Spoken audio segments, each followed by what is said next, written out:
replacement. Budweiser, the great American lager, and Liriano delivers strike one. But now he's turned into a guy that needs to pitch the contact. A guy that's not out there to strike everybody out. He needs to keep his pitch count a little more manageable. His best start, his most recent start against the Cardinals in St. Louis. 7 innings, less than 100 pitches, and back-to-back wins for Liriano. A swing and a foul, 1 and 2. Granderson has struggled again this year against left-handers, particularly in his career against Liriano. He simply had a hard time making contact. 17 at bats and 10 strikeouts against Liriano. And there's number 11. Number 11.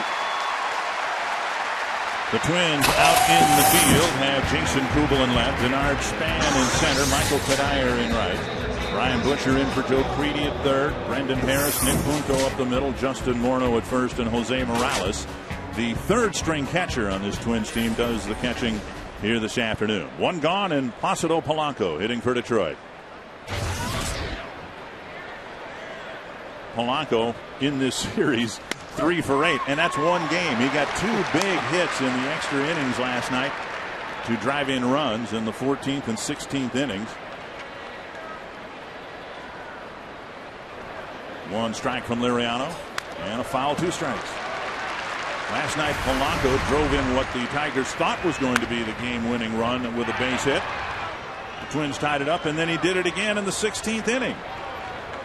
So Polanco, who last night also struck out 3 times, which is a rarity for him.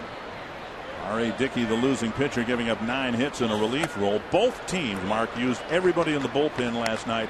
In fact, Armando Galarraga was warming up for the Tigers if the game had gone any longer, and Scott Baker was down in the bullpen for the Twins. Exactly. A game like last night, when you play a marathon, that is just murder on a bullpen. So both Jim Leland swinging a miss. Another strikes out.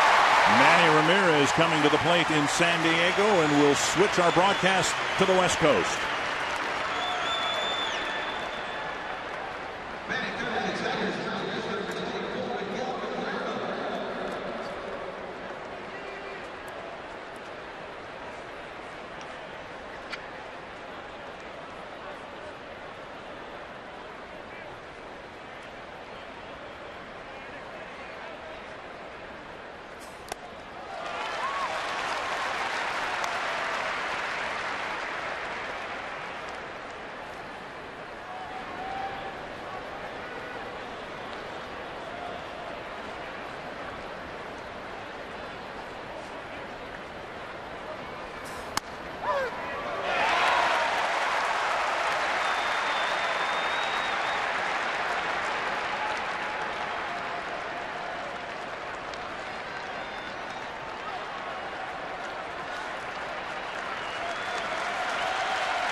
Manny Ramirez hitless last night and a home run in his first at bat today in his second game in his return. There's your fireworks on the 4th of July, Dick. Marcus Thames, the hitter, with Cabrera rifling a base hit to right center field with 2 outs in the top of the first. Liriano with a couple of strikeouts, now a 2-out base hit, and Marcus Thames at the plate. While we were on the West Coast, here's Cabrera's base hit against Liriano. He just got a fastball down and away and just rifled it right into right center field. Well, what a great young hitter he is. 1-1 to Thames, and a swing and a miss, 1-2. Now Thames, a dangerous hitter here in this Detroit lineup, particularly against Liriano. He's only faced him 5 times, but he's hit 3 home runs against him. Yeah, Jim Leland has been really crowing about the return of Marcus Thames. He really adds a lot of pop to the lineup and somebody to hit behind Miguel Cabrera. 1-2 to Thames. A good slider there. You talked about Liriano being in transition. Part of that transition is relying more on a changeup that he's developed to try to give him another complementary pitch to the fastball and slider. Yeah, his fastball and his slider was about all he needed when he was a young pitcher. Now he's had to add that changeup. And there Got it is. him looking. A 2-out base hit, but Liriano strikes out the side in the scoreless first inning.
Brought to you by Taco Bell. Think outside the bun. And Art Span with a 5-hit night last night.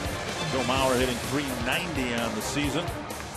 Morneau, a former MVP. Michael Kadire in right field. And the Twins hope to bounce back after a frustrating loss last night.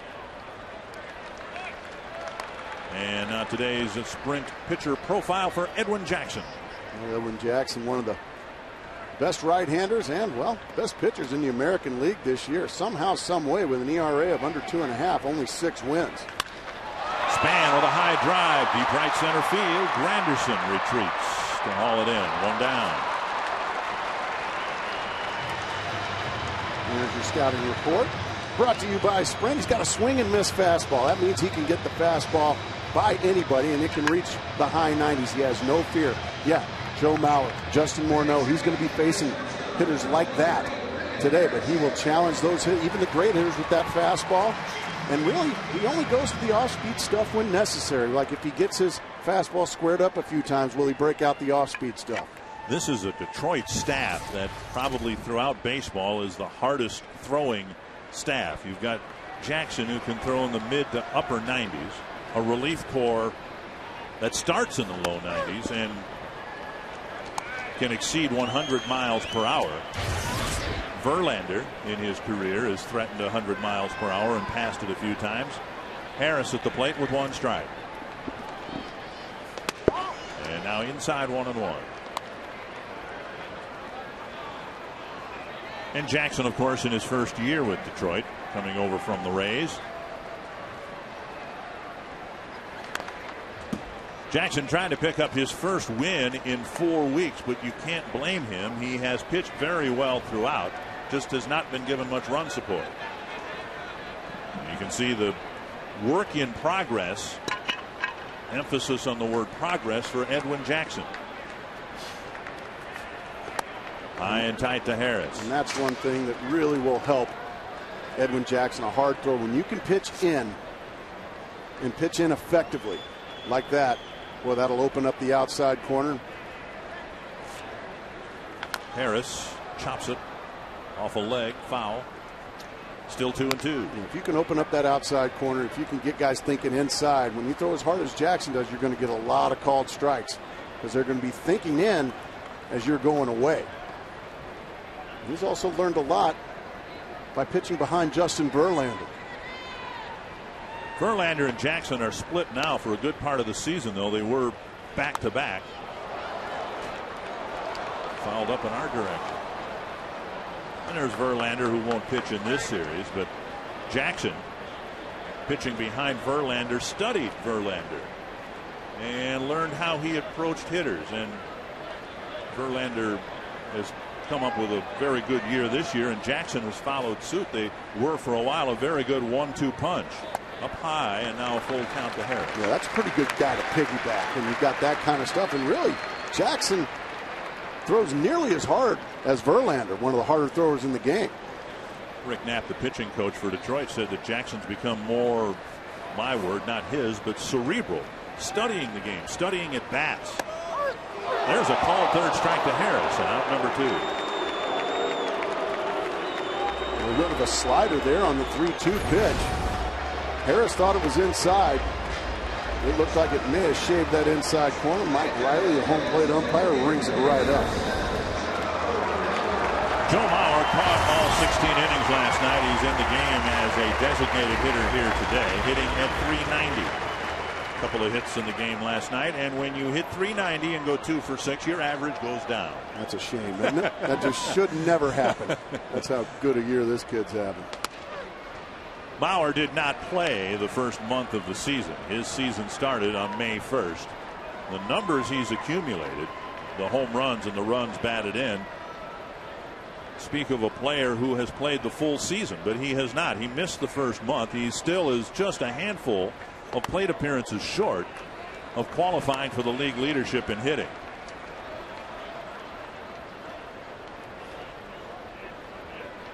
Technically, Ichiro Suzuki's leading the American League at .367, and Mauer is 4 plate appearances short of having the necessary number of plate appearances to qualify. Swing and a foul, and it's 1-2.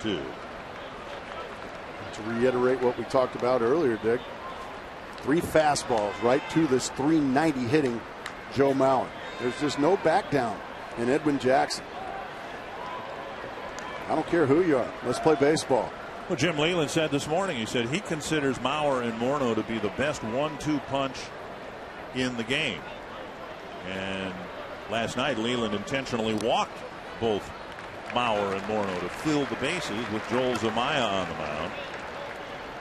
And the strategy worked. Kadire struck out against Zumaya, and the threat was quashed.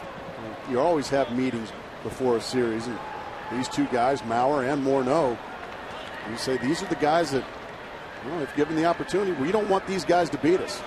And Jim Leyland didn't allow it, walking both of them, and he came out smelling like a rose. 3-2, and one of the things that makes Mauer such a good hitter with Morneau on deck is the fact he's got a very discerning eye at the plate. 32 walks against just 28 strikeouts. He controls the strike zone as well. He's just got such an effortless swing, always in control. And up and away, Mauer takes first, and Morneau will have a chance in the first inning. Let's take a look at how Edwin Jackson went after Mauer. Fastball right down the middle. And he's going to try to come in. That's never a bad thing to do against the great ones. Good swing there. Now he goes to the off-speed stuff for some reason and starts missing. All those pitches are off-speed. So he attacked early with the fastball and then tried to put him away with the off-speed stuff, and he walked him. And now Morneau with Mauer aboard. Off-speed pitch sailing wide. You can see right now, not a very good feel for the off-speed stuff for Edwin Jackson.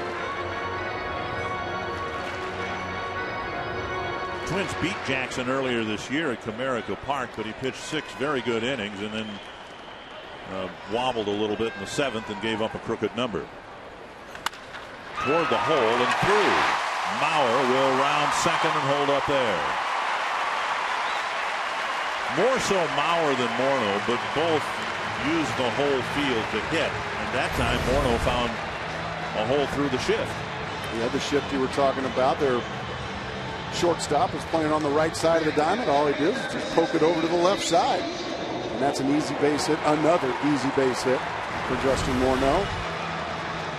And like clockwork, there they are on base again. Mauer on second, Morneau on first. And the forgotten left-hander in this Twins lineup, Jason Kubel. You hear so much about Mauer and Morneau, and Kubel, a dangerous hitter, particularly against right-handed pitchers, doesn't get a chance much against lefties, and he takes ball 1. He's another good fastball hitter. Edwin Jackson going to have to find a way to retire Kubel, who he can hit anybody's fastball. So Jackson going to have to be careful.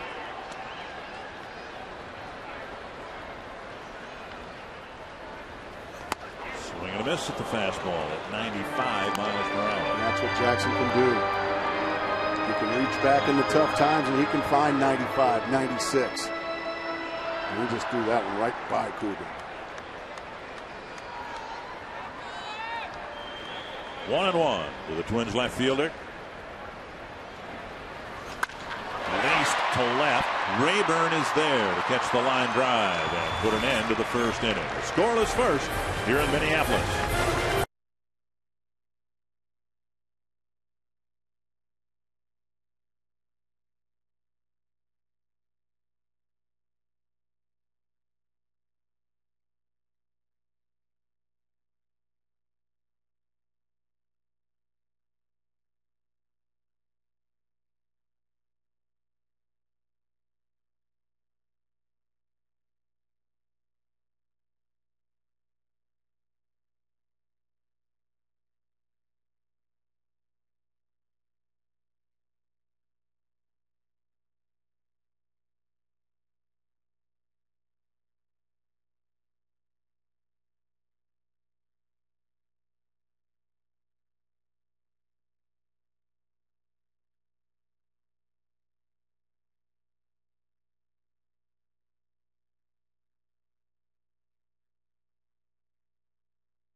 Sponsored by Taco Bell. Think outside the bun. By Sprint, the Now Network. And by Avodart. Beautiful weather in the upper Midwest. The Metrodome has housed Twins baseball since 1982. Next year they're moving outdoors. And Liriano, after a good first inning, will face Ryan Rayburn, Brandon Inge, and Maglio Ordonez. Rayburn a couple of hits in the ball game last night.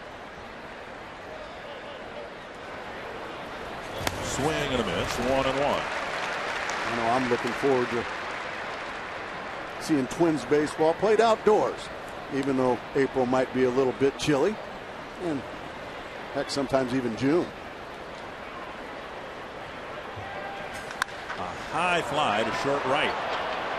And Kadire lost it for a while, but makes the catch run away.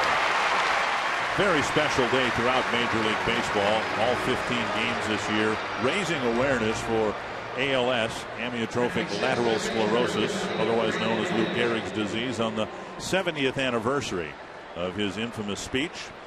And there's an online auction of the commemorative first bases used in the games today. And players, of course, wearing patches, managers wearing patches. And strike one to Brandon Inge. And so far, Liriano just been a strike machine, jumping ahead of every Tiger hitter here in the early going. Fly ball to center field, and Span comes in. Out number 2. And that'll bring up Maglio Ordonez. And people around baseball wondering what in the world has happened to Maglio Ordonez. Where has the power gone? It just doesn't make any sense. Maglio Ordonez is one of the, I'm telling you, the last few years been one of the best hitters in the entire game, but it has just gone kaput as far as extra base hits. Not only the home runs, but the doubles are way down as well. Earlier this year went 150 at bats without a home run. Swing and a miss, 1-1. Getting a chance to play against a left-hander. The number's slightly better against left-handed pitching. Ordonez still commands respect from Liriano and the rest just because of what he's done. You can just see a lot of that, a lot of tardy swings anymore this year from Ordonez. It's frustrating for Jim Leyland. It's certainly frustrating for Maglio. If this is an at-bat, it will be his 250th at-bat. He has 12 extra base hits, 9 doubles, 3 homers. Doesn't seem possible for a guy of his caliber. 2-2. 2 gone here in the second.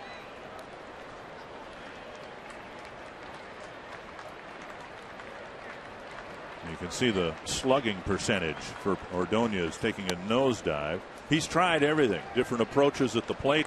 He even got his first haircut, full haircut, in 4 years. I was going to say, that's been a while since we've seen Ordonez without that mane flowing out from under the helmet. A liner down the line, a base hit, and it will be an extra base hit from Maglio Ordonez. So a 2-out double down the line on what looked to be an off-speed pitch, and he hooked it into the left field corner. Looked like he got a changeup there from Liriano. Not a bad swing. It's down in the zone. But you just see him stay back nicely and pull it into left field for a double. Double number 10. Unbelievable. Second hit for the Tigers. They've each come with 2 outs in an inning. And here's the backup catcher, Dusty Ryan. Gerald Laird caught the entire game last night for the Tigers. That's a lot of catching. 16 innings worth. And when you catch every pitcher available, a starter and 7 relievers. Swing and a miss by Ryan. You go in and you say, Skip, I don't know what you got planned for me tomorrow, but it wouldn't hurt me to maybe sit and watch. Well, both managers said this morning that they were pleasantly surprised, the players who came in today and said, yeah, I'm good to go. Put me in. Brandon Inge has had a left knee issue. He said he was ready to go today. Outside, 1-1. Spending a lot of time in Chicago like I did, Dick. You're very famous Ernie Banks saying, you know, let's play 2. Well, they did that last night. And I don't think that applies today for these fellas. They played 2 last night. 1-1 to Ryan.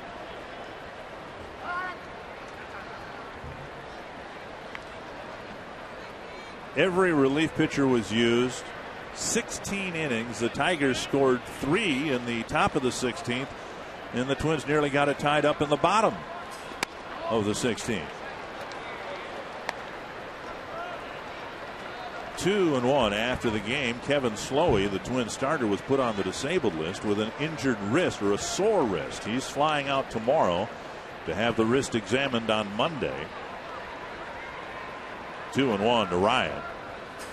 And now 3-1. First base open, and Everett, of course, the number 9 hitter.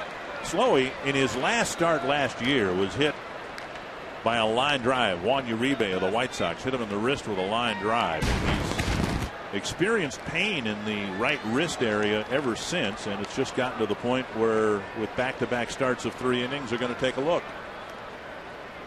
That would be a huge loss for the Twins. Leading the team with 10 wins, and some people had mentioned Slowey as a possible candidate for the All-Star game, but he's on the disabled list now, and that's probably going to cripple his candidacy. That would probably end given the fact that the All-Star game isn't a week and a half exactly. yet. I'm a big fan of the All-Star game. I can't wait to sit back and watch it again this year. St. Louis, Missouri, what a great city for the All-Star game this year. That is a baseball town. To Dusty Ryan. Ball 4 fills first base, and that'll get the former Twin Everett to the plate with 2 men aboard. It was in St. Louis right there. It was in St. Louis last weekend, and they are really gearing up for the All-Star game. They've got some of the All-Star, the Hall of Famers are going to be part of a lot of festivities. Red Shane Deans, Lou Brock, Bob Gibson. Of course, the Pepsi All-Star pregame show, 8 o'clock on July 14th, 8 o'clock Eastern. Tigers threatening here with 2 on and 2 out. You would imagine Joe Mauer. You would imagine Morneau. Here's Adam Everett. Swing and a miss. Everett last year suffered through an injury-plagued season with the Minnesota Twins. He had a sore shoulder. It was tendonitis, nothing torn or anything like that. But he spent all winter rehabbing with a physical therapist his right shoulder, and the shoulder this year has given him no trouble at all. Always one of the better defenders in the game at shortstop. He always finds a way to get a big hit every now and then, even from the number 9 slot. Grand slam earlier this year, his second career grand slam. Liriano gets ahead of him quickly, 0-2. Tigers really addressed their defense on the left side of the infield. Part of it was putting Brandon Inge and leaving him there at third. He's about as good as they get over there. And then getting a defensive shortstop in Everett to complement him on the left side. And another Tapper foul. Yeah, the Tigers decided a few years ago they're going to beat you with offense. And they really didn't pay attention to the other parts, the defense, the pitching. Well, after a last place finish last year, when everybody was counting on them to just score runs by the thousands, well, they had to go to plan B, and that was shore up, especially the left side of their infield. And boy, they have some power arms now. 2 strikes again to Adam Everett. Fastball sails outside.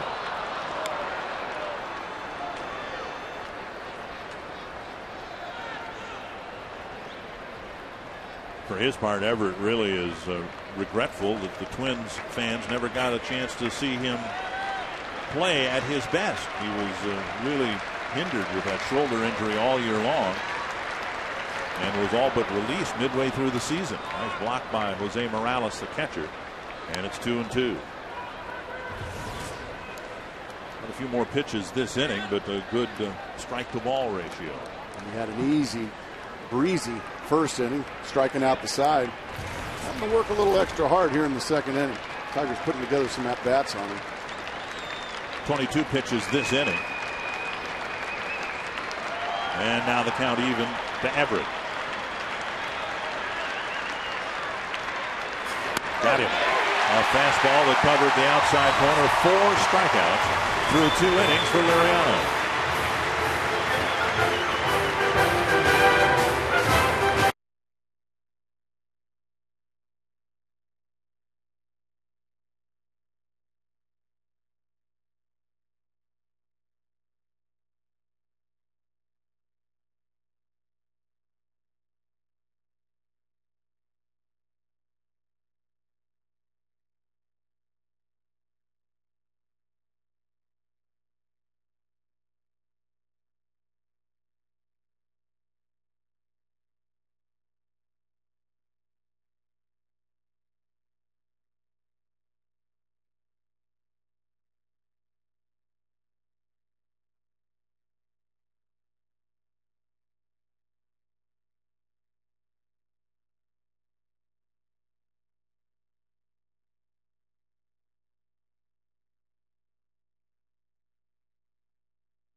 by Pepsi is sponsored by Bud Light Lime.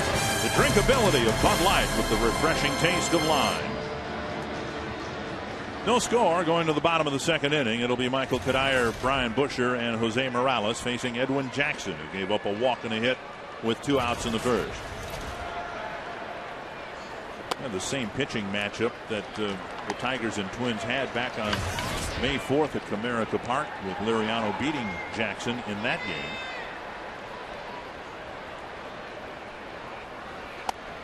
Down and away now, high and tight, 2-0. Really, that was the only poor result that Edwin Jackson's had all year long. It all came in 1 inning, the 6th. And now 3-0. It's wonderful to see a pitcher like Jackson. I mean, maybe not the best time to bring it up since he's fallen behind 3-0, but for most of his career with the Rays, control was a big issue for him, and he started arresting that problem last year, and he's done an even better job of it this year. 4-pitch walk putting Cuddyer on, and it's his second walk of the ball game. Saturday baseball on Fox, presented by Pepsi, returns next week. It'll be St. Louis and Wrigley Field against the Cubs. You've heard of them, Mark Grace. Every once in a while. The Yankees at the Angels. Coverage begins at 4 p.m. Eastern. Check your local listings. Leadoff walk to Cuddyer, and that'll bring up Brian Busher. Certainly some star power with the Yanks and Angels. Torrey Hunter having a monster year. In his second year with the Angels, he will get some MVP consideration if the Angels win that division, simply for keeping the Angels afloat when it seemed like everybody else was hurt. Brian Busher at the plate. Mike Scioscia starting to get healthy out there in Anaheim. When that team gets healthy, look out. Right now, the Angels and Rangers in a dead heat in the American League East, or West rather. Throw to first, and Cuddyer gets back. Twins filling third base this year with veteran Joe Creedy and Brian Busher. Busher getting the start there today because Creedy played all 16 innings last night, and Creedy with a history of back and hamstring issues. Probably won't be used at all today. Might be back in the starting lineup tomorrow. That's the one thing. Kudos to all these guys that played last night or playing again today. 16 innings on artificial turf. It's just not easy on the body. 1-1. And now 2-1. Talking with Brandon Inge this morning, he said, yeah, his left knee got through the game just fine, but his experience here has been the games are fine, but when he leaves here, he can feel it in his legs. That's when the body starts to remind you, oh, by the way, I'm still here. 2-1 to Brian Busher. There's the swing and miss fastball right there from Edwin Jackson. How do you lay off that pitch? It looks like it's coming in at the belt and almost has a little jump on it at the end. The closer the pitches is to eye level, the bigger it looks, and it just looks like it's so hittable. But then once it's at the letters, well, you've got to be some kind of quick to catch up to it. 2-2 to Busher. And strike 3 and the first out of the inning. Yeah, that's just no nonsense baseball right there. Rare back, belt high right down the middle and right by Busher. Oh, what a pitch. Those are pretty strikeouts, aren't they? When you just rear back and throw a fastball right by somebody, those are the pretty ones. Well, it's interesting to hear a hitter speak that way. Oh, yeah. I watch, like, for instance, Sammy Sosa, all the home runs, but he was a guy that when he struck out, they were pretty strikeouts. Remember Glenn Allen Hill? Yes. A guy that could hit a ball 800 feet, but when he struck out, they were just fun to watch. Mighty swings. With Morales taking a called strike. Famous Reggie Jackson. Those were pretty strikeouts. Here in Minnesota, Harmon Killebrew years ago. Here's Morales, the third string catcher. The Twins rarely carry 3 catchers, but they do it here now because, well, today's a perfect example. You can DH Joe Mauer and not run the risk of having to lose your DH if you had just 2 catchers and something happened to the regular catcher. In this case, the Twins are really limited to just 2 catchers because Mike Redmond's a little dinged up. He's dinged up as well. So.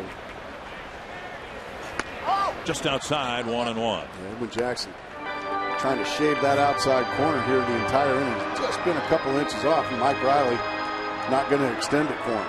32 pitches for Jackson and just 15 strikes.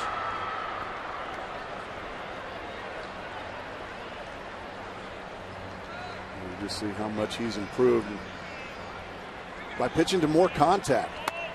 Still not going to be able to get that outside corner from Mike Riley. Second in the American League in earned run average to Zach Greinke. Greinke at 2.00 and Jackson about a half run higher than that.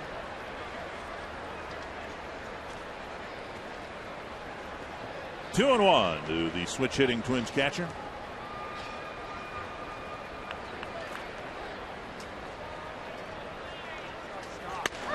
There's the outside corner, and everything to Morales, and most of the Twins hitters has been away. I love the fact that Edwin Jackson's being stubborn. He's going to continue to try to pound that outside corner.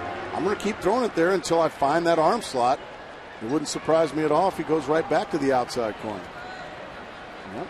Give me that fastball away, and that's what he got from Dusty Ryan. And another strikeout, third of the game for Edwin Jackson, 2 down. Well, that was a great shot of Ryan putting down some signs. Give me a fastball, and no. Give me a slider. No, I want the fastball away. I'm going to stay stubborn and continue to pound that outside corner. And he threw it right by Morales. 2 gone. Cuddyer after the leadoff walk, still at first, and here's Nick Punto. Punto hitless last night, taken out late for a pinch hitter, but he did walk twice and score twice. And Jim Leyland said after the game last night it was a nice game to win for Detroit because it would have been a terrible game to lose. And one of the things that went wrong last night for the Tigers, who had a couple of 6-run leads, is walking the number 9 hitter twice and have that hitter come around and score. Swinging a foul, 2 strikes.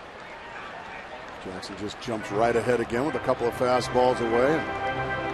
There's an old saying in the dugout when you're playing one of those marathons, they become work. It's no longer fun when you're playing that many innings and trying to win. But you start saying in the dugout, hey guys, we're here. We might as well win this thing. If we're going to be here for 6 hours, we might as well win this thing. And the Tigers increased their lead in the Central in a marathon. White Sox are in second place in the division, but they lost this afternoon in Kansas City 6-4. And Jim Leyland, I think the case can be made, Mark. He's done a better job managing this year than he did when they were the talk of baseball and ended up making it to the World Series, because it's been a kind of a transition year for Detroit. You know, within their success this year, they've been in first place most of the year, but they've gotten younger as the season has worn along. Ordonez is playing less. Younger outfielders like Anderson are getting more playing time out there. And they don't have Jeremy Bonderman this year, one of their star right-handers. So, yeah, with what Jim Leyland has had to deal with and what he can put on the field on a daily basis, I think he's done a tremendous job this year. Got a contract extension a week or so ago. Pitch up and away, and now Punto has a full count, and Cuddyer will leave early from first. A lot of times, pitchers, once they get you 0-2, they try to strike you out rather than just get you out. And I think right there, Edwin Jackson, he's bounced a breaking ball. He's missed with a fastball. I think right there, he was trying to strike out Punto instead of just maybe put a little sink on it or maybe a little run on it and try to get a ground ball and save that pitch count. Both managers need their pitchers to go deep today.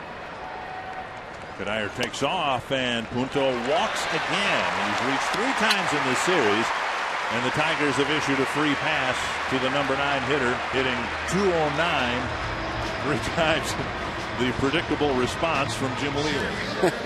He's a beauty, isn't he? You always know how Jim's feeling. He doesn't keep too much inside.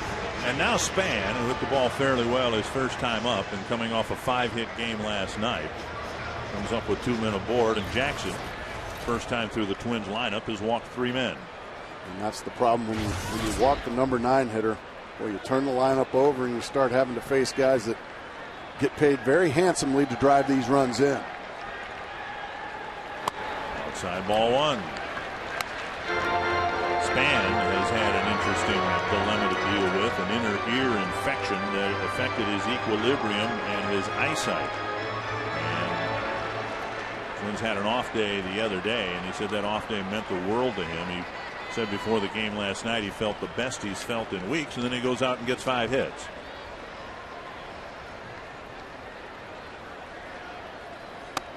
And he takes a belt high strike, 1-1. When I suffered those symptoms, it was usually just because of the night before. He is the only true leadoff hitter that the Twins have, and when he was out for a while on the disabled list, he was sorely missed. Very patient at the plate. 40 strikeouts and 33 walks. Squirted to the left side, and Everett with a nice play, and he throws to Polanco to end the inning. No score after 2. We'll return to Minneapolis after a word from your local Fox station.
Ready to go here to lead off the 3rd inning against Francisco Liriano.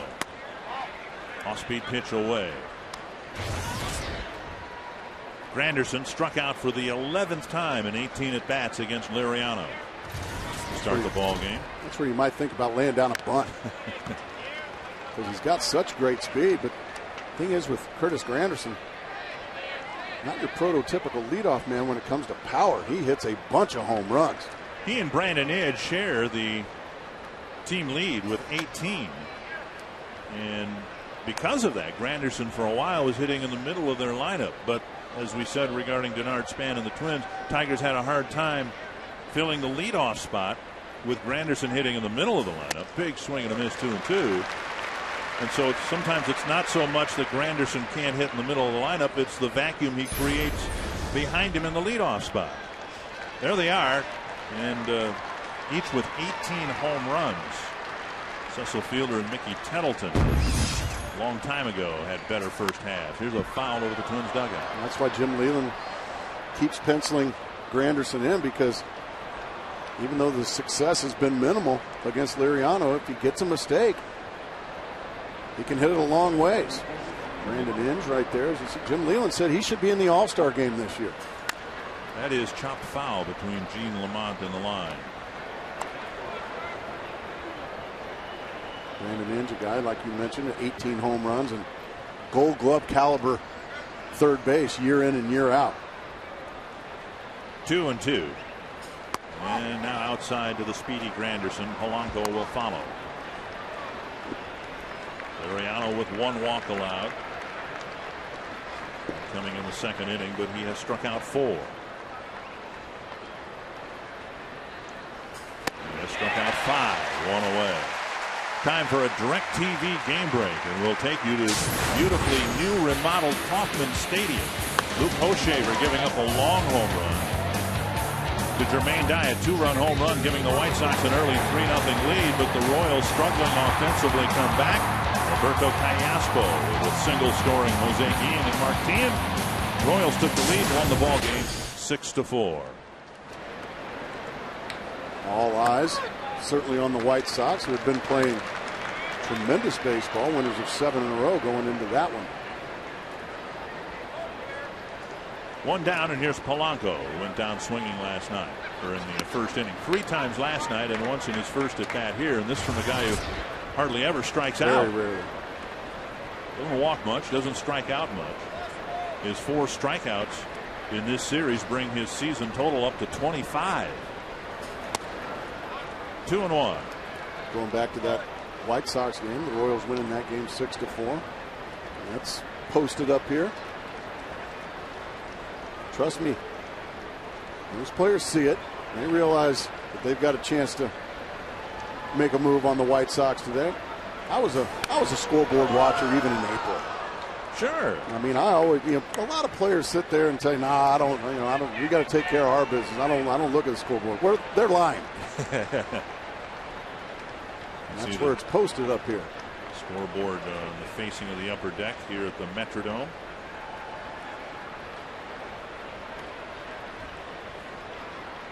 Two and 2 to Polanco. Well, Polanco certainly has had the greatest impact in the times he's made contact in this series. Just a perfect example last night of a contact hitter coming up in a clutch spot and not trying to do too much in those 2 extra inning situations last night. There's a high fly to left. Kubel waiting for it. For those of you who haven't seen much baseball here, it's always a challenge to see fly balls in this ballpark, if we can call it a ballpark, particularly in the daytime. You've got an opaque covering over the playing field that happens to be white or off-white, the exact color of a rubbed-up baseball. I played a handful of games here in my career of interleague, and I was victim to this roof in a Sunday day game. You're always taught when the ball goes up, if you have to go back on it, to run to a spot, look up, and make the play. Well, here, if you run to a spot and look up, a lot of times you don't see anything but the roof. Deep to left field, but Kubel is there. Cabrera may have cracked his bat. Kubel with the catch. It's a 1-2-3 third inning for Francisco Liriano.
drink of Major League Baseball.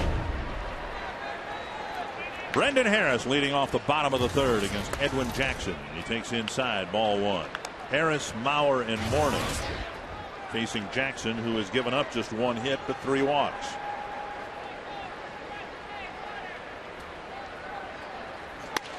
And there's the outside corner, 1-1. Nothing new for Jackson. Here he is putting a couple of zeros up on the board, and the Tigers haven't scored him any runs. That's been the story of his season. Sliced foul. You see just how hard Jackson is throwing that ball. He's really getting on these Twins hitters. Very tardy with the swing there was Harris. He likes it at home.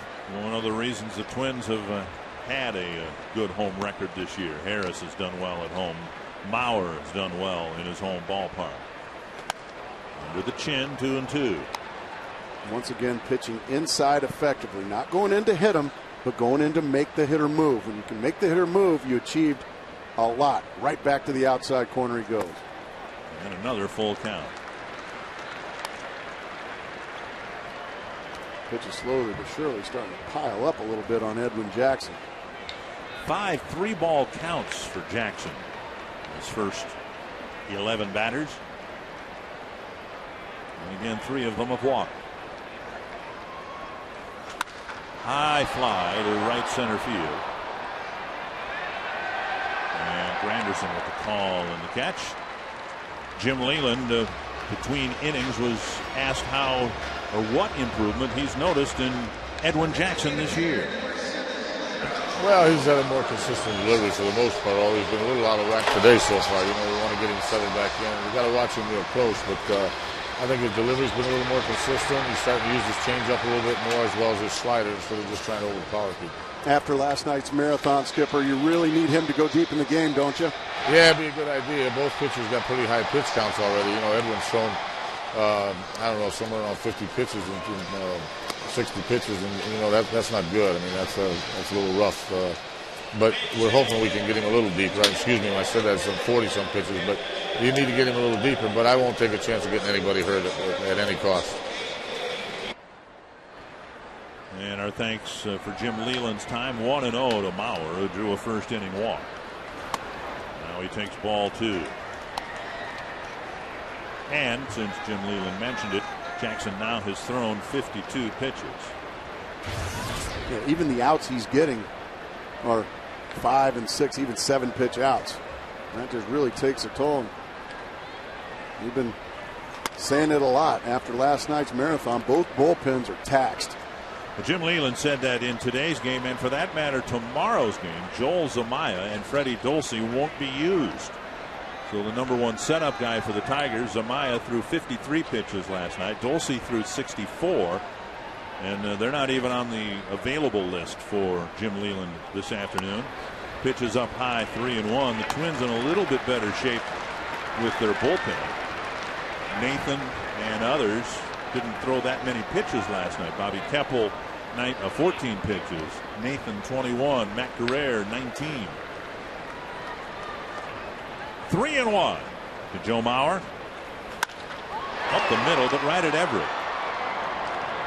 And the Tiger shift pays off, 2 down. And that'll bring up Justin Morneau, who beat a Tiger shift, an infield shift, for a first inning single. Both Ron Gardenhire and Jim Leyland going with the initials BYOB. He needs their starter to be their own bullpen. Be your own bullpen when you're Edwin Jackson or when you're Francisco Cabrera. Don't count on those guys to get those laid outs for you. Do it yourself. Morneau with a big swing and a foul. Morneau might very well be the answer to a trivia question around the country. Who actually won the home run derby last year? Josh Hamilton, right? No, it was Justin Morneau. And he hopes to go back to the All-Star game again this year. He was so humble, he almost apologetically was raising the trophy over his head. Hamilton put on such an impressive show in the preliminary rounds, and it was Morneau who ended up winning the Derby last year. Ripped to right and a base hit. It'll run to the wall. Ordonez plays the soft carom, And Morneau has a single and a double here this afternoon. And the two Twins hits have come from Morneau, and each with 2 outs in an inning. Morneau is just so dangerous. Edwin Jackson goes inside. He gets that pitch where he wants it, to the inside corner. Watch him pull his hands in close to his chest and still gets the barrel of the bat there. And he's just so doggone strong. Easily gets it to the wall. And a 2-out base runner in scoring position here for the Twins. And now Kubel, who came up with 2 on and 2 out in the first and lined out to the left fielder Rayburn.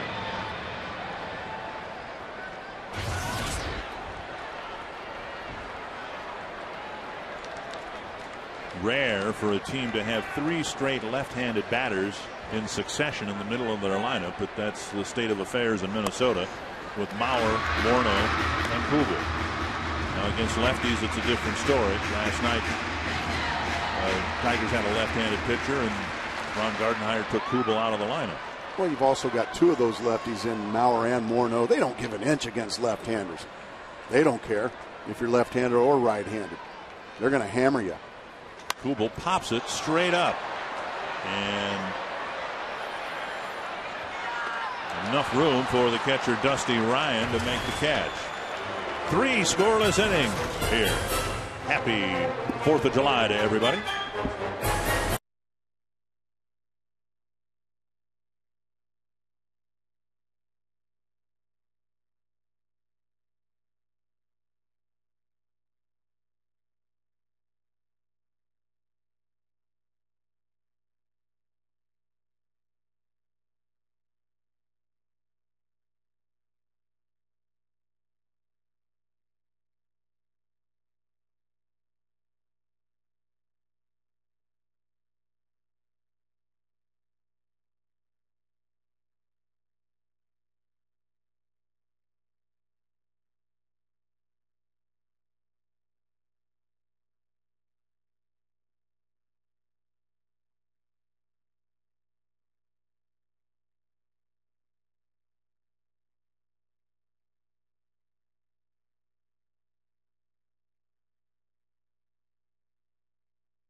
Valspar Paint. Valspar, the beauty goes on. By Zantac. Heartburn? Attack it. Zantac. And by Chevy.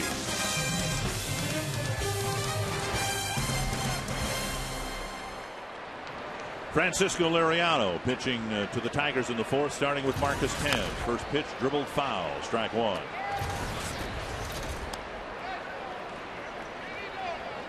Thames, Rayburn, and Inge, the middle of the Tiger lineup, facing Liriano, who has given up a couple of hits, 1 walk, and this will be his 57th pitch, and it's a ball 1-1. Now, both pitchers really not very economical so far. Yeah, you love the zeros, but boy, both guys looking like it's going to be difficult to get even 6 innings out of them today with their high pitch counts. Hooked foul, 1-2.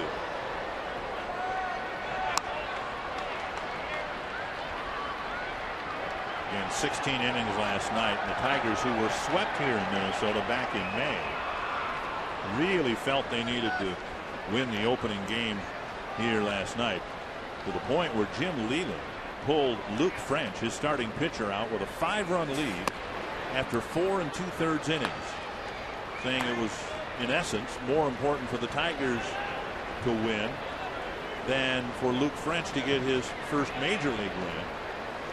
And he went to his bullpen early. And that's ball 3, 3-2. And of course, he's right. The Tigers leading the division, and they realize that it's right now a 3-team race between the Tigers, the White Sox, and the Twins. And the Tigers lost all 3 here in May. There's a high pop-up to the right side. Punto with the catch. Between innings, I asked Ron Gardenhire about Francisco Liriano's performance here this afternoon. Well, he's a little more under control. And today he's misfiring a little bit as far as the number of pitches going out there. But you know what? He's not falling backwards as much, and he's been locating the ball and not trying to overthrow it. And when he does that, that normally gets him a little deeper in the game like the last time out. After a night like last night, Skipper, you give Joe Mauer a semi-day off with the DH spot. Is that the idea? Yeah, you give him a little bit of a break, but we still need his bat. And you know what? We had a day off a couple of days ago. That's all he needs. All right. Good luck, Skipper. All right. My pleasure.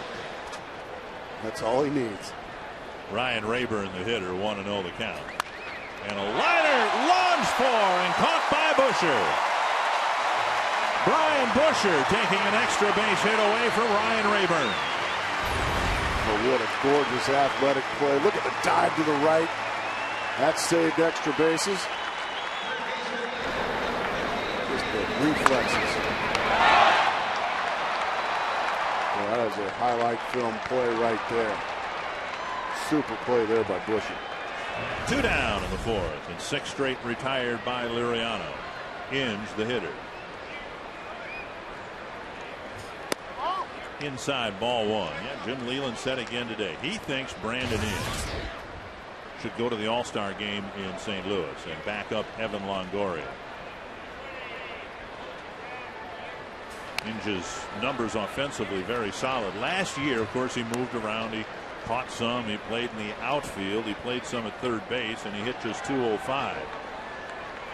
What the Tigers have seen since they just put him at third base and left him there, he's given them that Gold Glove defense and improved offensively. Liriano with a changeup, and it's 1-2. Less to stress about. When you know every day that you come to the ballpark, you just have to take your third baseman's glove. You don't have to take fly balls in left field.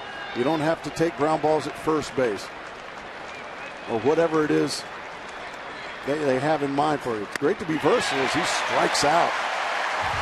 3 up, 3 down on the 4th, thanks to a great play at third base by Brian Busher.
Pitch tap foul from Edwin Jackson. Kadire walked, leading off the second, and here he'll lead off the fourth.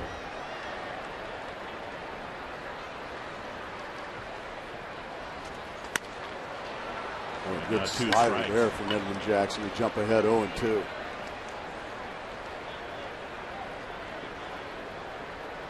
Kadire, Busher, and Morales. And nice block by the catcher, Dusty Ryan.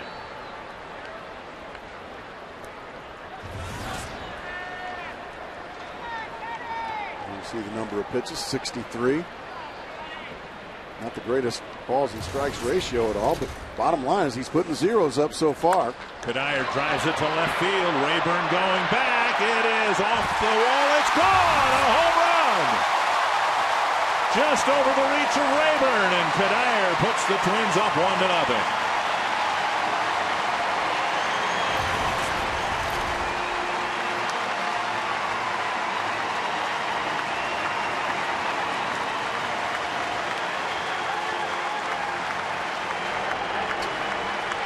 Edwin Jackson leaves the slider in the middle of the plate.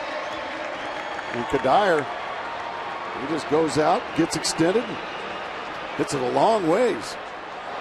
Pitch might have been off the outside corner, and it just barely either hit the top of the wall or bounced off of Rayburn's glove. Let's take a look. Right off the top of the wall, you're right. That's knowing your ballpark right there by Michael Kadire. Great effort there by Rayburn. But it's 1-0 Twins. One strike to Busher. And Busher again going after that high fastball. And it looked as if Rayburn had gotten back to the wall one step earlier. He might have had a play. Unfortunately for Edwin Jackson, the way it's been for him this year as far as run support, he's hoping that's not enough to beat him. 1-2 to Busher. Will try to lay off Jackson's letter high fastball. He struck out on one of those pitches in the second. And he goes after the curve and strikes out here in the fourth. Time for a DirecTV game break. Let's take you back to San Diego. Home run in his first at bat. And Ramirez making a bid in his second at bat for another hit. Close play at first. Ramirez called out, and a brief argument with the umpire.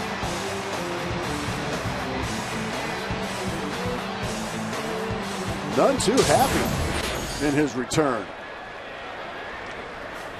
One down, and here's Jose Morales. He was out. Because the umpire said he was. His word is usually law. They don't reverse them very often. Yeah, usually when you do something theatrical like that, like removing your helmet to get your point across, a lot of times umpires aren't too lenient with that, and they will run you. Now, you speak as a man who is speaking from experience. How many ejections did you have in your illustrious Major League career? I was mild-mannered.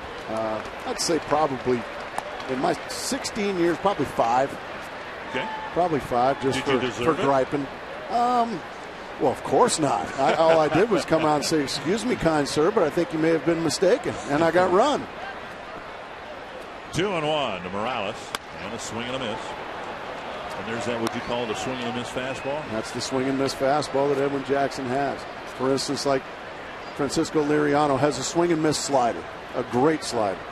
But when you've got a swing and miss fastball, that makes everything else that much better.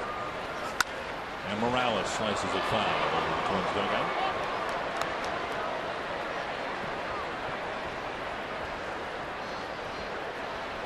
Indoors here at the Metrodome, about 80 degrees outside, and next year when the Tigers come to play the Twins, they'll play outside at a new ballpark built in the other end of downtown. Long time coming here in the Twin Cities. Well, a generation of fans here have not been able to watch Major League Baseball outdoors. They moved inside from Metropolitan Stadium here in 1982. And you played some games in here, I know, and you From the moment you walk in here, you realize this was built for football. For football. Not for baseball. For the Vikings, exactly. And for the Golden Gophers. 2-2, and Morales rockets one. Look out in the Twins facing, dugout. I believe, of the Twins dugout, or did it get in there and out so quickly? I think it got the Gatorade water jug. coolers. Thank goodness, that could have really put a hurting on somebody. Yeah, pointed out.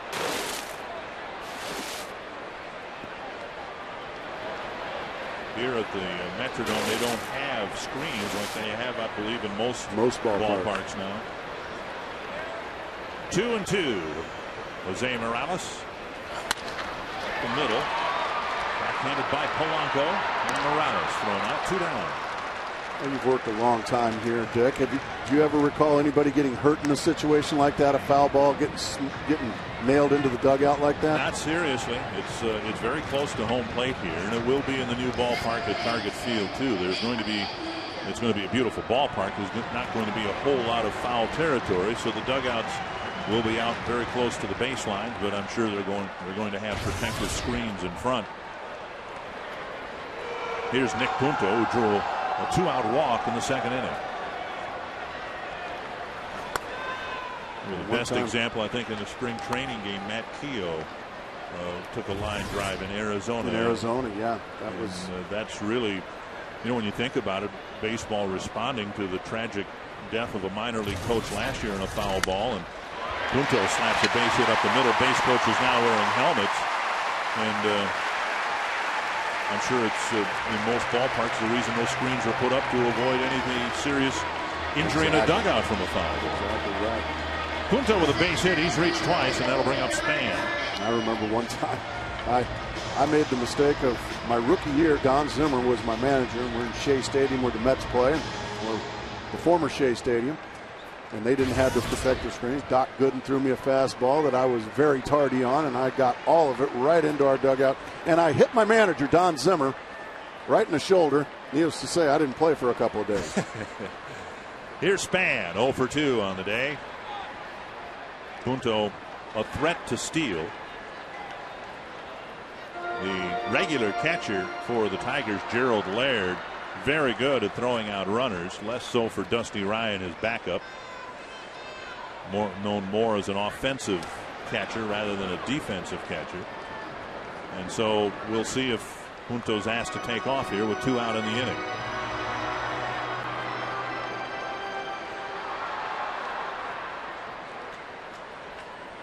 Punto with 6 steals and 7 tries on the season.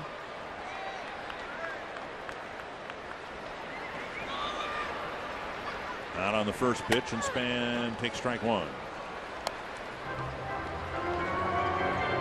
Span, a left-handed batter. If Punto stays at first, the hole remains open. A little bit, an extra channel for a base hit to get into right field. And as a left-handed hitter, that's one of the easiest things to do, is either look for something off speed or something on the inside part of the plate, and you don't even have to hit it hard to pull it through the hole. And now the outside corner called, and it's 0-2. We'll see if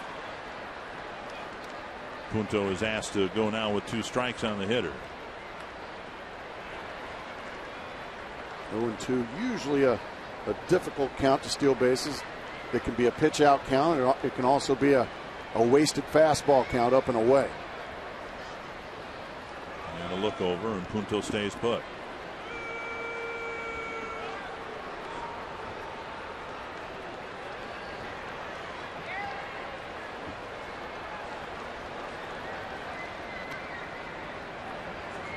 Jerry White, the first base coach for the Twins, also coached for a while with the Tigers years ago.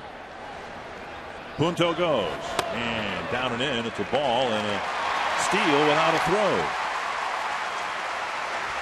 So Ron Gardner rolls the dice, decides to go on an 0-2 pitch. There's a slider down and in. Punto stole it with no throw.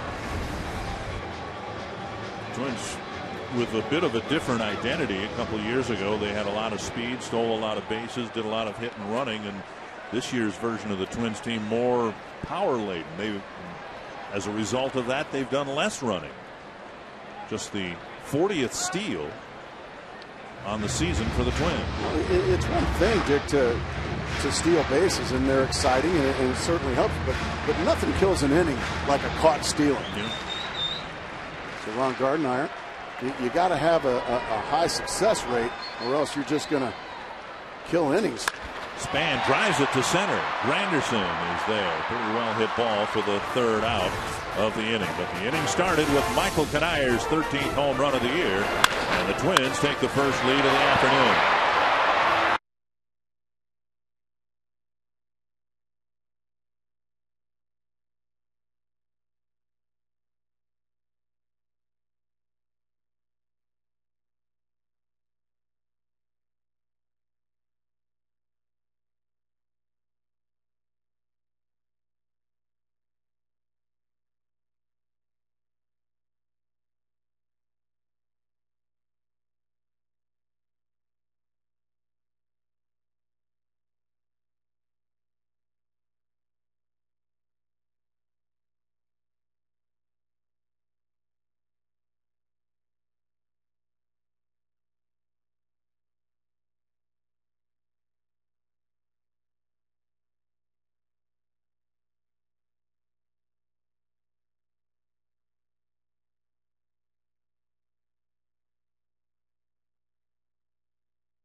Francisco Liriano has just delivered a fastball, and strike one to Maglio Ordonez. Ordonez with a 2-out double into the left field corner, his first time up.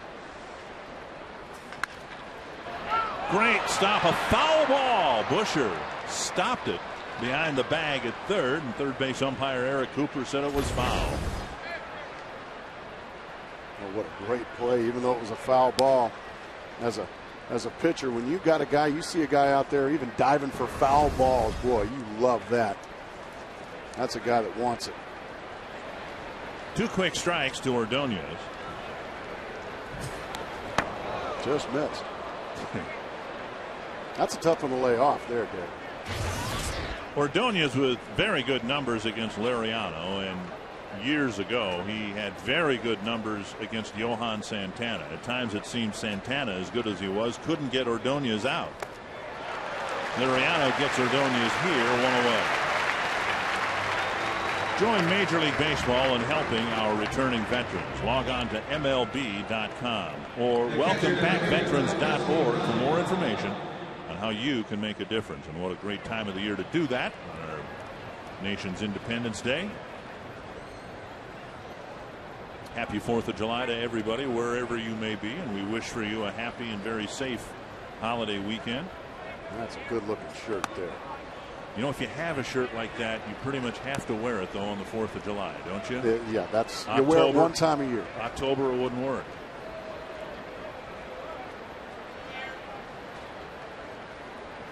Swing and a miss. About everything.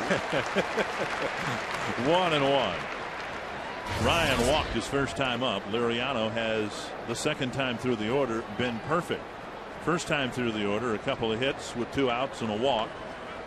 And now he's retired 8 men in a row. Fouled off a leg, and it's 1-2. That one took a big old bite out of Ryan there. Slider boring in on his belly button. Watch that front leg. Oh, goodness. You just want to sit down in the batter's box and ball your head off when that happens. Oh, that hurts.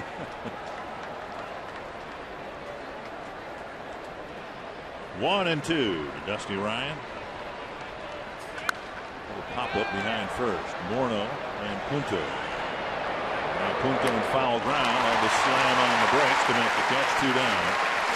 Never coming to the plate, but first let's take a look at the voting for the American League All-Star team. Joe Mauer behind the plate. Kevin Youkilis now at first base.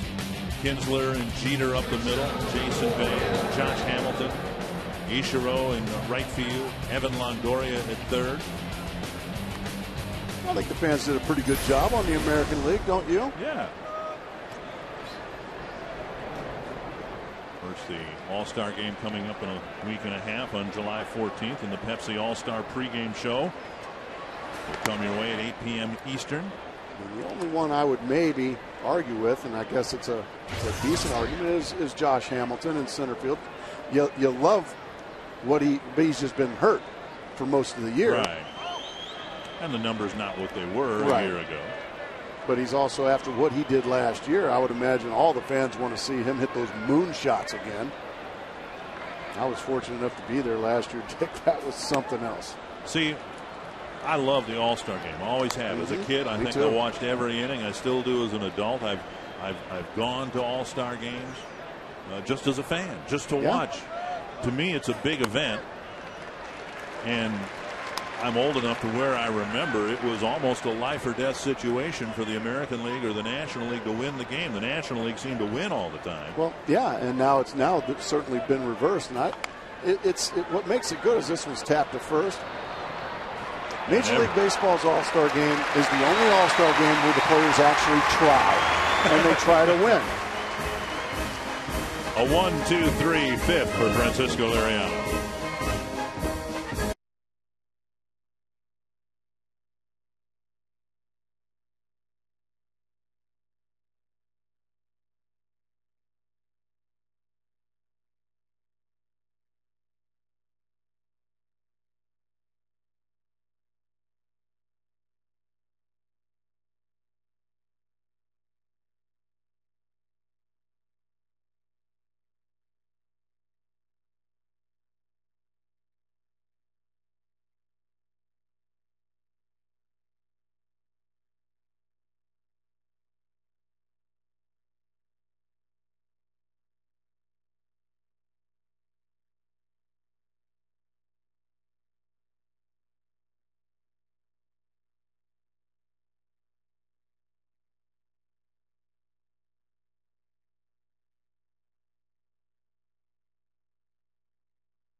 A 1-0 Michael Kadire home run leading off the fourth, and now Edwin Jackson will pitch to the Twins in the fifth. It'll be Brendan Harris, Joe Mauer, and Justin Morneau. Going into the break, we were talking about the All-Star game, and you said that the baseball All-Star game, the Major League Baseball All-Star game, the only one where the players actually try. And what I meant by that is, for instance, let's just go with the other sports. The Pro Bowl in football, it's way that's a trip to Hawaii for those guys, and you know the hitting and the tackling is not near what it is. And then now let's go to basketball. As that one's popped up, Raymond is going to make the play, a quick out. One down in the fifth quickly. Maurer to the plate. He'll be at the All-Star game on July 14th. Here's the National League balloting.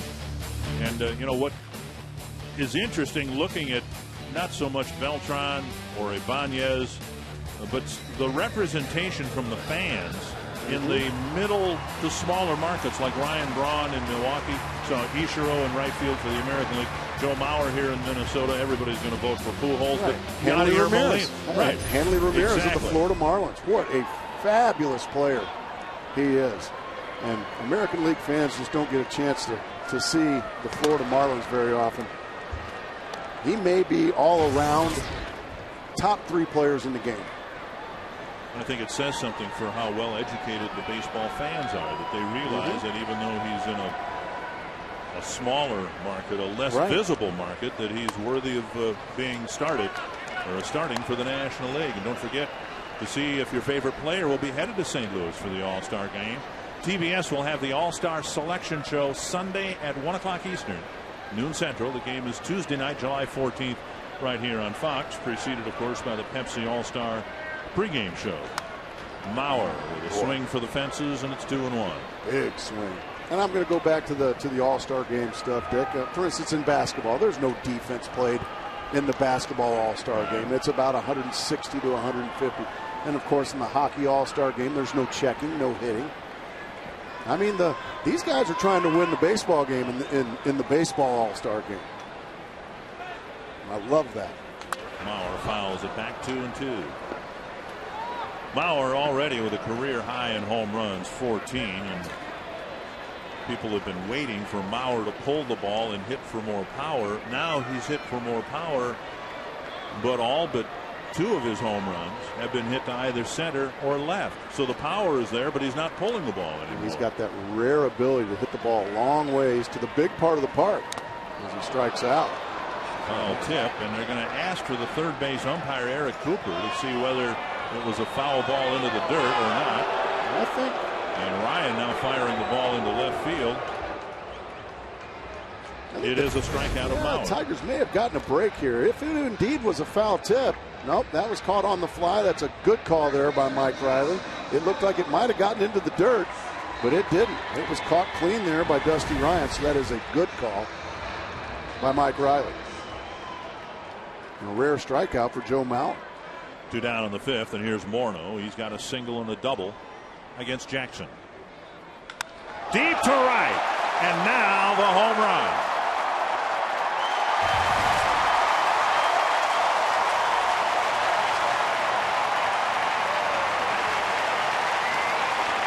He jumped on the first pitch, the second solo home run for the Twins, and it's 2-0.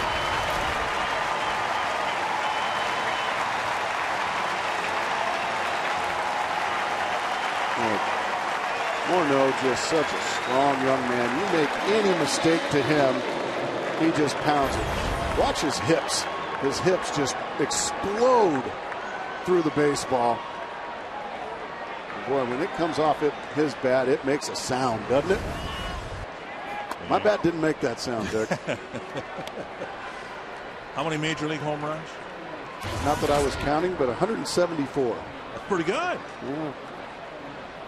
Morneau goes by that in about 3-4 years. Well, he's on a pace. Morneau is. This is actually game 82 for the Twins, so it's the start of the second half of the year. That's his 20th home run.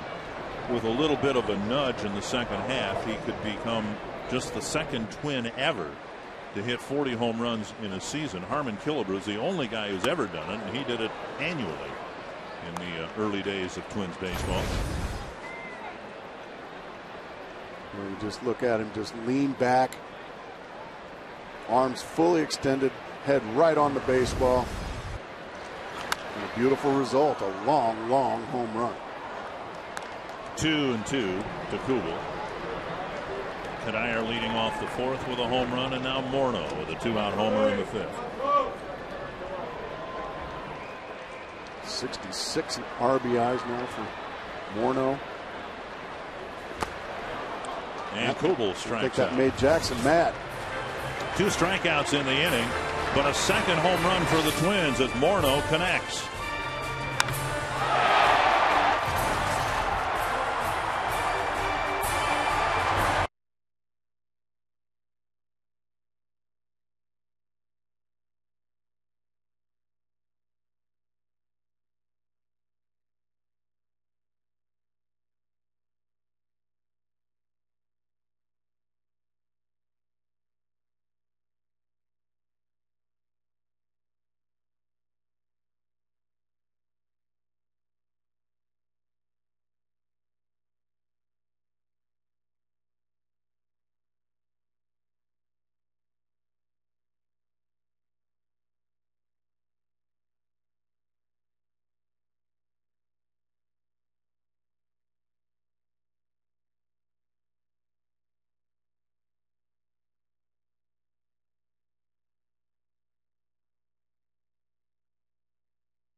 By Gillette Fusion, Gillette's closest, most comfortable shave, and by Miller High Life, good, honest beer at a tasty price.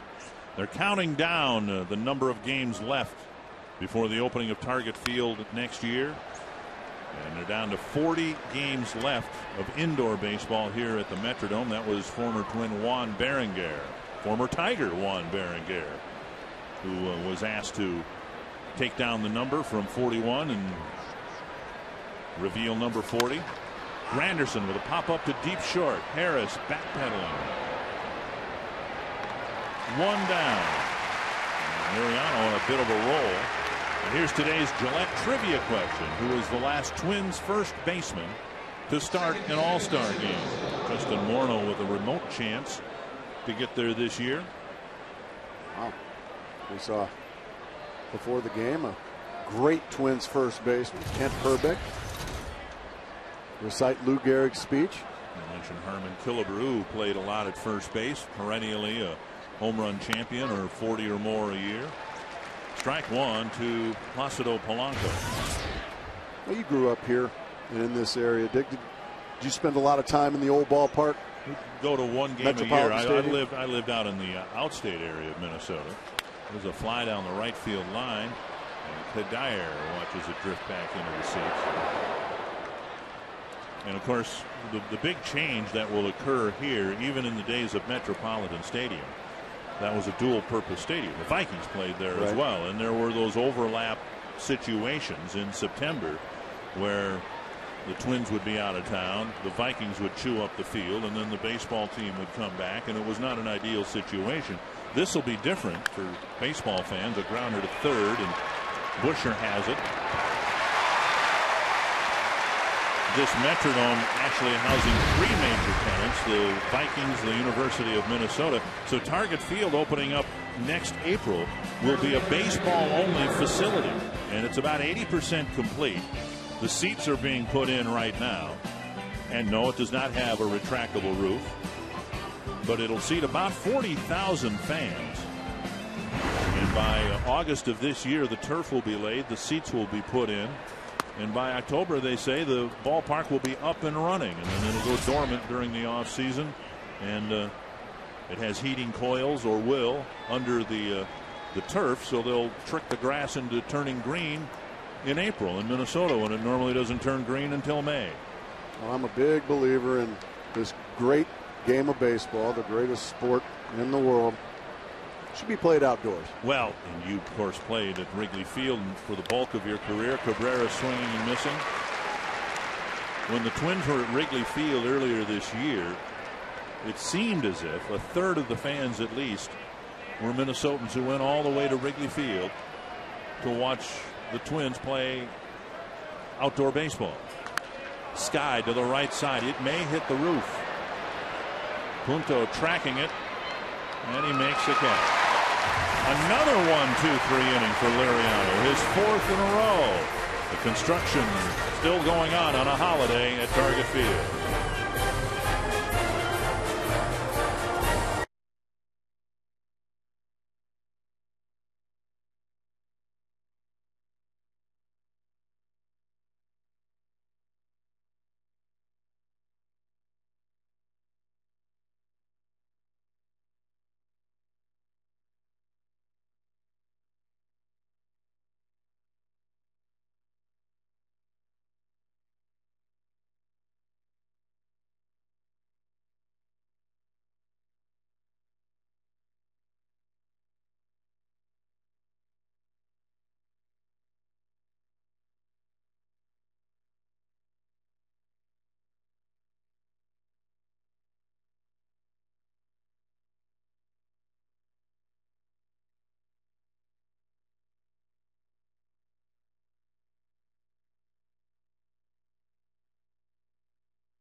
To his right, reaching almost behind him to take away extra bases.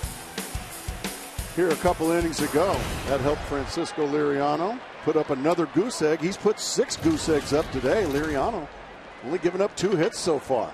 And 4 straight 1-2-3 innings, giving the Twins exactly what they've needed here, at least 6 strong innings. And now Cuddyer, who hit a home run his last time up, takes a big rip and a miss, 1-1. Cuddyer, Busher, and Morales to face Jackson, who has also given Jim Leland what the Tigers have needed here today.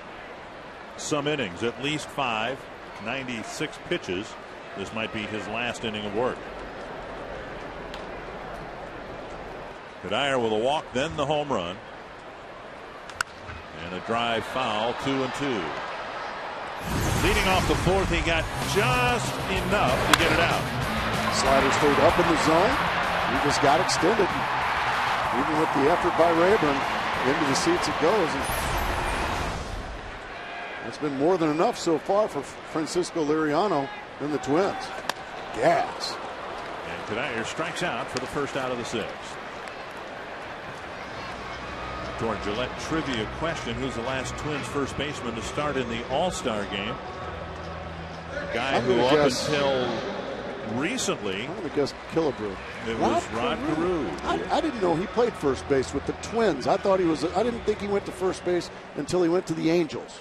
He made the transition in Minnesota after suffering a knee injury. Pitch number 100 for Jackson, a 7-time batting champion. All 7 batting championships won here with the Twins. There's a bouncer just fouled. But Carew, up until recently, was the all-time All-Star top vote getter. He got more votes than anybody else through his career. Inducted into the Hall of Fame in 1991. 7 batting champions. You know you're good when you have your number retired by 2 teams. Great point. With the Twins and the Angels. And there's that classic Rod Carew. Nobody could do it like that. A little unorthodox, but there's no arguing with his success. Busher with a 2-1 count. He struck out twice, once on a fastball, once on a curve from Edwin Jackson. Little pop fly to Everett. And out number 2. Edwin Jackson throwing very hard this inning. Well, and here we go again. If you're following Jackson's year this year, this is just more of the same. He's pitched fine here, given up 5 hits, had some control issues early. He's ironed those out, but the Tigers haven't scored him any runs. He's throwing a beautiful ball game. He's an out away from going 6 innings. That's what Jim Leland needs. Giving up a couple of runs on a couple of solo shots. But just in this inning, so impressive when your pitch count is near 100. You need to give those guys a break. And he is doing just that. We talked about it. BYOB. Be your own bullpen, and that's what he's doing. But here in this inning, he's just blown away Kadire and Busher. 1-0 to Morales. A foul to the net, 1-1. Still got 95 miles an hour. It just seems like he's got a wonderful mix with the mid to upper 90s fastball. We've seen the 12-6 curveball, good off-speed pitches.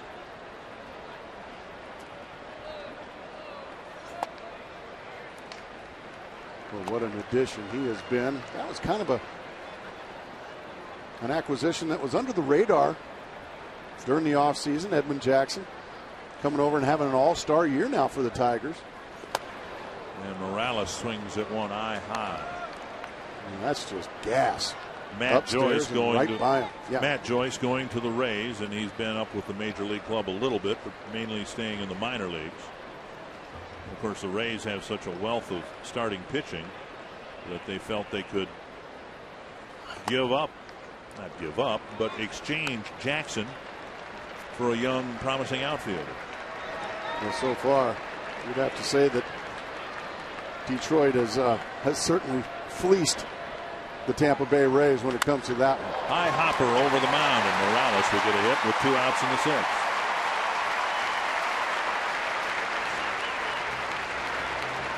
Well, Edwin Jackson, after all the accolades were given, unfortunately, he doesn't get himself in very good defensive position once he releases the baseball.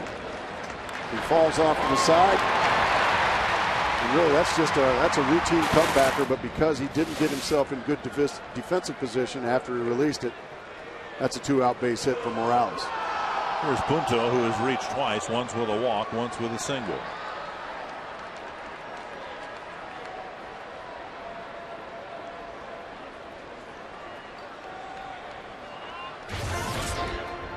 Punto has undergone a position change. He was signed during the offseason to a 2-year deal as a shortstop. And now, in the middle of this season, has become the everyday second baseman with Brendan Harris playing short. The odd man out is Alexi Casilla, who twice has been demoted to AAA. And the Twins have felt that Punto was more adept at second base, playing on the other side of the infield than Harris was, so they just switched positions. Casilla, kind of a spark plug for the Twins last year, and he had 2 very disappointing stints with the major league club this year.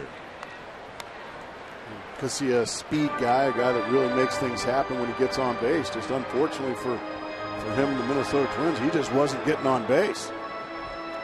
And taking some of the poor at bats out into the field, which no manager likes. Yeah, I never like seeing any of my teammates out playing their position, working on their swing. 2 strikes to Punto. Half swing, but strike 3. Scoreless 6 for Edwin Jackson. Will return to Minneapolis after a word from your local Fox station.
From the Detroit and Twin Cities area, here's a hard ground ball up the middle by Thames and a leadoff base hit. First man to reach in 13 at-bats against Liriano. All the winners will be announced and honored during the Pepsi All-Star pregame show at the 2009 All-Star Game in St. Louis, July 14th on Fox. And again, preceding the game, the Pepsi All-Star pregame show at 8 o'clock Eastern, 7 o'clock Central on July 14th. Leadoff man is on. First time the Tigers have had a hit with less than 2 outs. That'll get the tying run to the plate in Ryan Rayburn. And he grounds the second pitch of the inning into left field. So Liriano sailing along until the 7th inning here, and now 2 pitches into the inning, the Tigers get their 3rd and 4th hits. And just like that, the Detroit Tigers cooking up a brew here in the top of the 7th inning after doing, well, basically nothing all afternoon. Tying run just like that on first base. And Brandon Inge, he of the 18 home runs, going to step in here now with the possibility of giving his team the lead. Inge with a fly to center and a swinging strikeout against Liriano. And that's going to cause some stirring down by the Twins bullpen.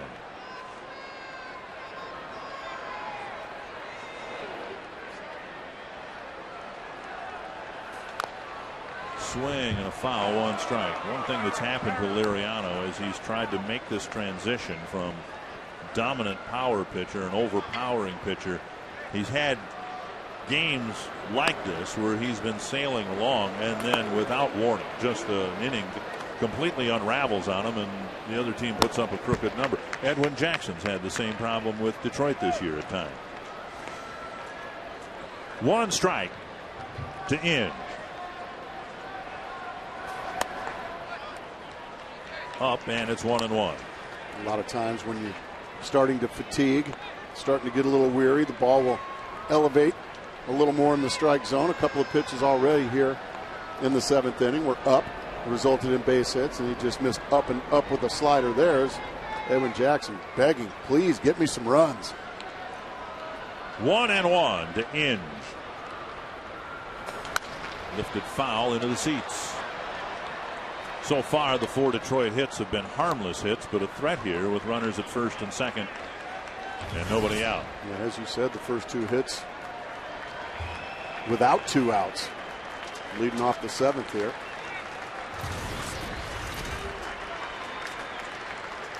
Rick Anderson, Twins pitching coach, hoping that Liriano can complete this 7th inning. Struck him out. First base occupied, so Inge is retired. 1 away. Oh, what a big strikeout there for Liriano. Let's see just how he did it. Get a slider up. Another slider up. Now let's go with the fastball away. And then quite possibly the best changeup he's thrown the entire game. What a big time for it. So 1 down, and here's Ordonez. Ordonez with a double down the line, and then he struck out in the 5th. High fly, deep center field. Span back to the wall. It's gone. A home run for Ordonez. Just his 4th home run of the year, and the Tigers take the lead. Boy, how quickly it can happen with these Detroit Tigers. A couple of singles, and then Maglio Ordonez, the first pitch he sees way out of here to left center field, and just like that, Detroit has stolen the lead from the Minnesota Twins. What a day for Maglio Ordonez. A double in his first at bat, and then he got a fastball right down Broadway, belt high, and way out of here it goes. You mentioned that Ordonez has had great success against Liriano, and when he was here, Johan Santana. So a couple of good left-handed pitchers that the Twins have had, and Ordonez has owned them both. Here's Dusty Ryan, bouncer to short. Harris fires to Morneau, 2 away. So Ordonez struggling to find his power stroke with just 9 extra base hits on the season, has 2 of them here this afternoon. You can almost hear a pin drop here in the Metrodome. Stunned silence. A 3-run homer by Maglio Ordonez. So the Samson theory, not necessary here. Bobby Keppel warming up. And Adam Everett takes ball 1. Going to take a look at that. Just a fastball middle, belt high. And Ordonez has pounded a lot of those pitches out of the ballpark in his career. What must be encouraging to the Tigers is Ordonez caught up with a major league fastball. That's been one of the concerns that they have had about him. Even his home runs have been hit on off-speed pitches largely. And here he got one center cut down the middle of the plate and plastered it. You see, he loves to feast on Twins pitching. 3-0 now to the number 9 hitter. And a 4-pitch walk puts Everett aboard. Curtis Granderson will hit. Time now to bring the heat, presented by Taco Bell. Jackson consistently in the mid-90s, and Liriano pre-Tommy John surgery was able to match him, but now he tops out in the low 90s. Well, Edwin Jackson, certainly the harder thrower, but Liriano, boy, at the end of the day, you might be questioning his number. Gosh, he was just throwing the ball so well and just in complete control of this ball game. Boy, in a matter of about 5 minutes, it just all went away. 1-0 to Granderson, 0 for 3 with a couple of strikeouts.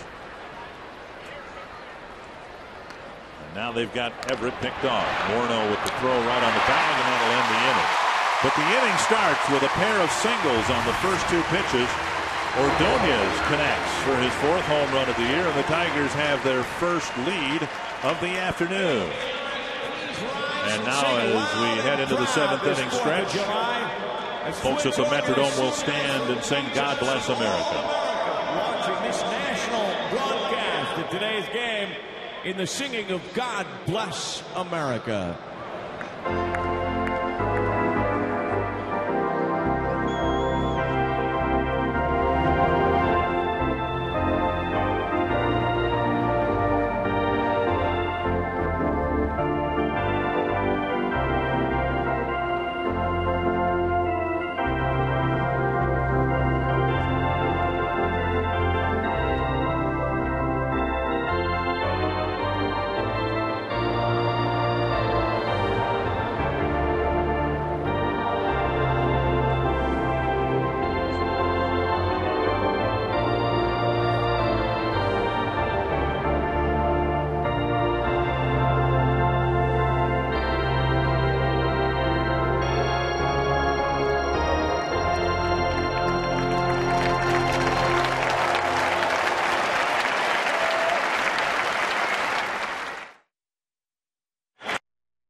Every generation refreshes the world. And by AT&T, your world delivered. And by Touch of Gray, the best of both gets rid of some gray, never all. Maglio Ordonez with a 3-run jolt, and the Tigers take a 3-2 lead to the bottom of the 7th. Bernard Span leading things off. Moving up in the box and taking ball 1. 110 pitches, make that 111 now for Jackson, who is suddenly the pitcher of record in what might be a Detroit win after trailing 2-0. Now the Tigers have given him a chance with a win, finally, with some run support. It's very rare for Edwin Jackson to see a 3-run homer on a day when he pitches, but here he sits with a 1-run lead and 9 outs to get. Span takes low, and maybe the first evidence of what happened here last night, with Jim Leyland professing on the air he wasn't going to get anybody hurt. Here's Jackson with 110 pitches to start the inning, but because the entire Detroit bullpen was used up last night, he asked Jackson maybe to go that extra inning and at least get some outs here in the 7th inning. Bobby C. warmed up for Mauer, Morneau, and Kubel, presumably. Lefty Span, then a right-handed hitter Harris, and it's a 5-pitch walk to get the tying run aboard.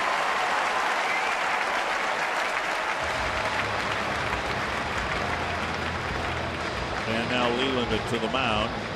I would imagine he's got the hook with him. C, I believe, is the only reliever warming up for the Tigers. C, a lefty, and Harris a righty, so this might be Leyland just coming out checking with Jackson. I'm sure he's asking the question. They got everybody, every infielder out there. He's going to stay with his young right-hander. Brandon Lyon has joined Bobby C. in the bullpen. Lyon throwing 21 pitches in the ball game last night. I would imagine Jim Leyland out there saying, look, facing Brendan Harris, you've worn him out all day. He's 0 for 3. I don't care if he gets on base or if he makes an out. This is going to be your last batter. Let's make it a good one. He probably gave him some words of encouragement. I'm sorry, Dick. Inge playing in front of the bag at third in case Harris drops down a sacrifice bunt. Pitch is inside, ball 1.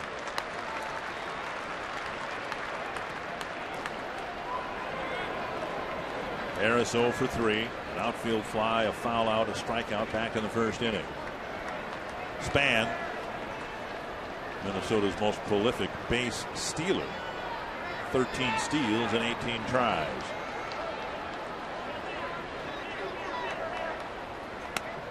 Two and Jackson has to go that extra mile, the extra inning, fraction of an inning, has thrown 7 pitches and 6 of them were balls. This has got to drive Jim Leyland insane. Big 3-run homer. And what your pitcher do? Goes out, walks the leadoff man, and then falls behind the second hitter. This is called asking for it. In front of Mauer and Morneau. There's a belt high strike, 2-1.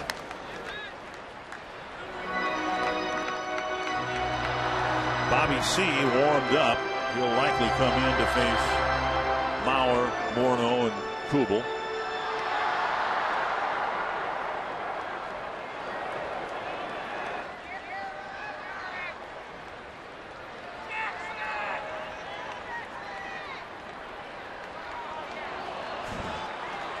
Jackson steps off and freezes. Span leans back to the bag and freezes. You see Jackson really starting to slow things down out there. Throwing a lot of pitches, trying to take a little time between each pitch to make sure he's got enough on the baseball. And a called strike, 2-2 now to Harris. Slider stayed up and on the inside part of the plate. But it froze Harris, and it evens the count at 2-2. 21 pitches now by our count for Edwin Jackson.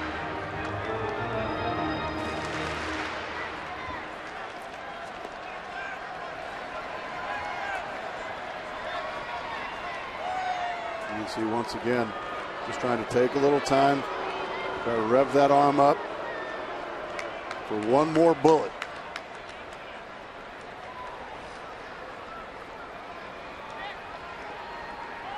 Two and two to the Twins shortstop. And a strikeout. And we'll see how quickly Jim Leland comes out of the dugout here. With Mauer coming up next. Here comes Leland, and he'll bring in Bobby C. Twins get the tying run on with one out in the seventh, and the Tigers go to their bullpen. Excellent job by Edwin Jackson.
With Bobby C. in to face Joe Mauer.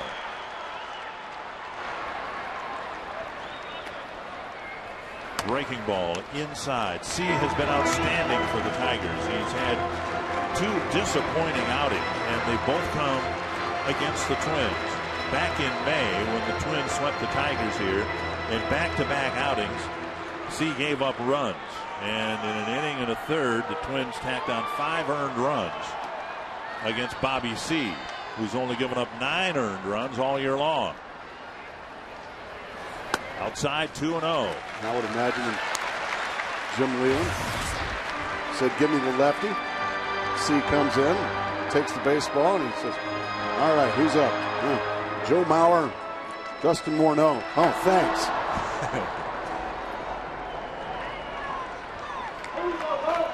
Mauer and Morneau both among the league leaders in batting average against lefty pitchers. 2-0. 3-0. Morneau on deck. He's already single, doubled, and homered today.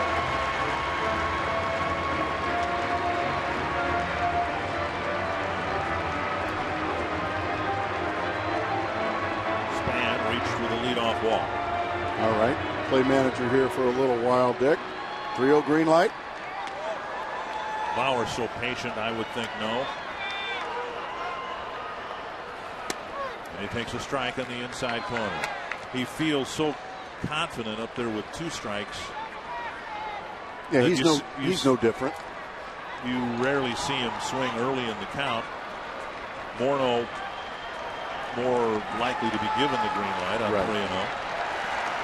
Now it's 3-1.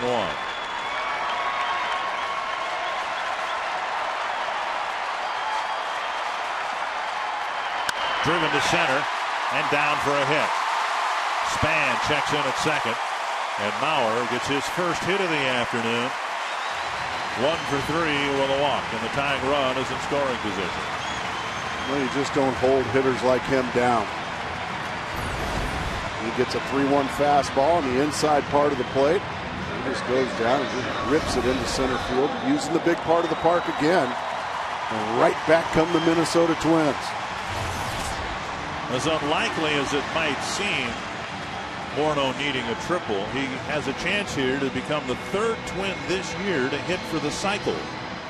Jason Kubel and Michael Kadire earlier this year have already hit for the cycle.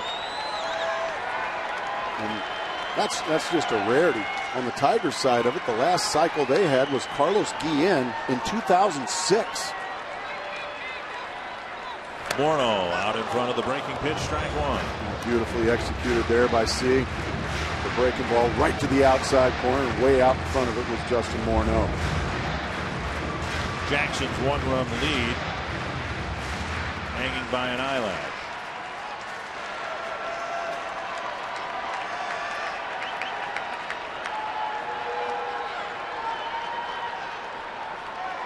One strike to Morneau. And a fastball for strike two. You can see right there, Dick, that Morneau was looking for that breaking ball again. That time C just zipped a fastball right by him and froze him. Good pitch.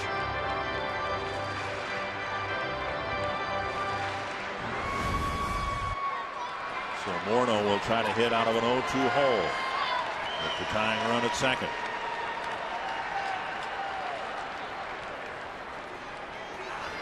High breaking ball. And across the shoulder almost. 1 and 2. Well, he just slipped out of his hand. He almost made a major mistake there of letting it slip and maybe hitting Morneau with an 0-2 pitch. Carlos Gomez hit for the cycle last year for the Twins. Had a long drought in cycle performances. Kirby Puckett, the last guy to do it back in '86, and now 3 in short order in less than a calendar year. 1 and 2 to Morneau. And a step off. I think a lot of times you just step off there because you're not really worried about Span stealing a base here, but a lot of times you just forget what the catcher put down for you. You forgot what pitch to throw. So this is no time for guesswork. Just step off and let's get reacclimated.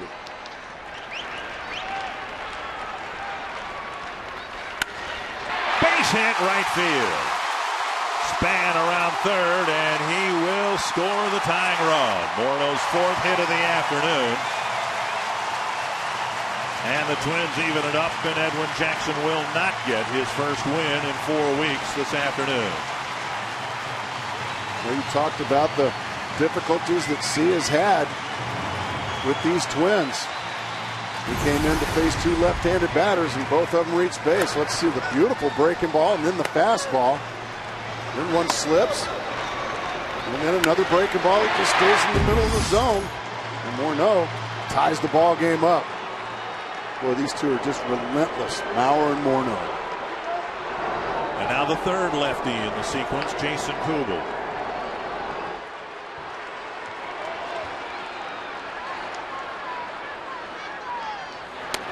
Inside, ball one. In C's defense, when he pitched against the Twins here in the series finale back in May, situation not unlike this situation. Both the Tiger bullpen and the Twins bullpen were exhausted, and C just asked to pick up a Justin Verlander lead, but he'd pitched a couple of games prior to that and didn't have much in the series finale. And now 2-0 to Kubel. You can see some of the rust from last night showing here. Jim Leyland making another trip out to the mound. Jackson, who took the game into the 7th, now has seen his lead disappear.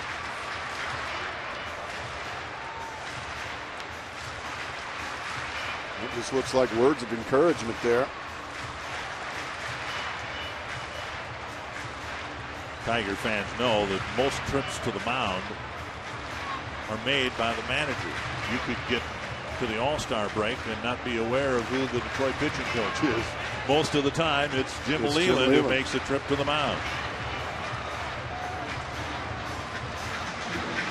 Brandon Lyon, he's ready. He's locked and loaded down in the pen, but you can see a lot of the fatigue. There is the Tiger pitching coach, Rick Knapp, who is a longtime minor league pitching coordinator for the Twins. Kubel with a grounder right side. Cabrera with the catch. Out at second base. They just got Morneau. A good play by Cabrera, who had a tough time getting a grip on the baseball. Oh, what a super play by Cabrera. A big play. That ball looked like it was headed to right field, and it was going to give the Twins the lead. But ranging a long way to his right, the dive, and still able from his knees to get the sliding Morneau. Good call there by second base umpire Laz Diaz. We're going to get a pitching change. With a pinch runner Gomez in the game for the Twins, Jim Leyland goes one man deeper into his bullpen.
Right-hander Brandon Lyon coming in to face Michael Kadire, who faced Lyon last night and got a leadoff single in the 7th inning.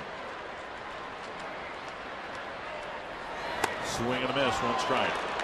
And that's a cut fastball that Brandon Lyon started throwing this year. He can throw a couple more like that. That'll be all she wrote. But he's got a big curveball as well. Gomez, the pinch runner at first. And a look over. Gomez held his ground.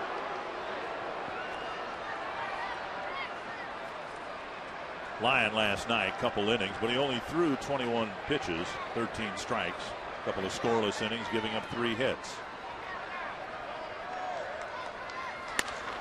1-1. There's that cut fastball again.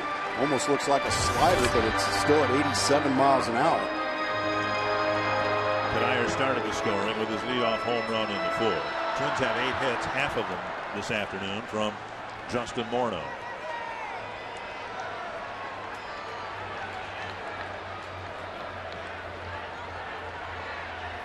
Kadire skies it to center field. Anderson tracks it, makes the catch, and the Twins lead 2 but score 1 to tie the game in the 7th.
Out of the Twins pen to pitch to Curtis Granderson, who takes strike 1. Curtis Granderson happy to see anybody but Francisco Liriano. 2 strikeouts and a little pop-up off the bat of Granderson. Swing and a miss, 2 strikes. Yeah, big curveball to start him, and then fastball to the outside corner to jump ahead 0-2. Guerrero, of course, pitched in last night's game 2 innings, but a total of 19 pitches, 16 strikes. And 3 strikes to start his afternoon today, 1 away. Pepsi, the official soft drink of Major League Baseball, presents the June nominees for the MLB Clutch Performer of the Month award, presented by Pepsi. Josh Beckett anchoring that Boston pitching staff. Tim Lincecum of the Giants. B.J. Upton. You can vote for the MLB Clutch Performer of the Month at PepsiClutch.mlb.com. And Guerrero drops a breaking ball on the outside corner. Nothing but strikes from Guerrero again this afternoon. And he just stays right on the mound, waits for the hitter to get in the box, and I'm ready to throw a strike. Denard Span now in left and Carlos Gomez in center. It gets past Morales, 1-1.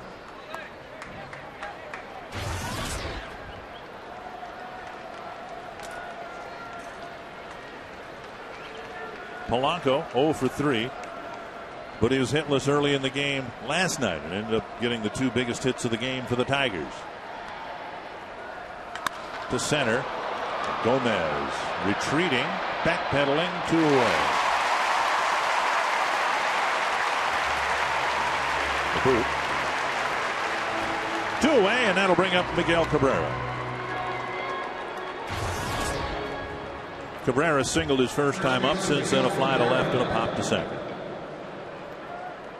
He's the guy in this batting order right now that if you make one mistake to him, he can hit it an awfully long way, so Guerrero going to have to be careful with this big guy. Foul, back 1 strike.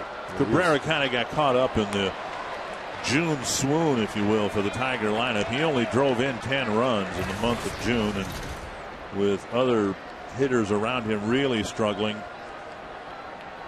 he kind of got sucked into the vortex almost. He just, it's hard to expect one guy to continually carry a lineup, and with Ordonez struggling and some others, eventually it caught up, it seemed, with Cabrera. Well, hitting can be contagious, both on the good side and the bad side. And when a few guys go south, it can happen. They can take you right with them. Breaking ball stays bell tie for a strike. And overall, the number's still very strong, all-star worthy, and if the Tigers win the division, maybe MVP worthy. You can see that slow breaking ball. Cabrera took it at the belt. 1-2. Guerrero trying to pitch a quick 8th inning. And Cabrera lifts the breaking ball into the seats down the right field line. Some big swings here by Cabrera. He's thinking long ball. And why not? You've got 2 outs, nobody on base. Why not take a shot at it when you've got the kind of power he's got?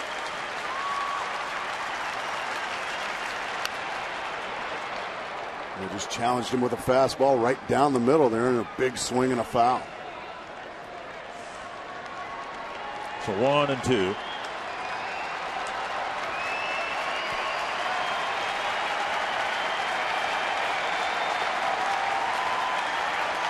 Chopper to short.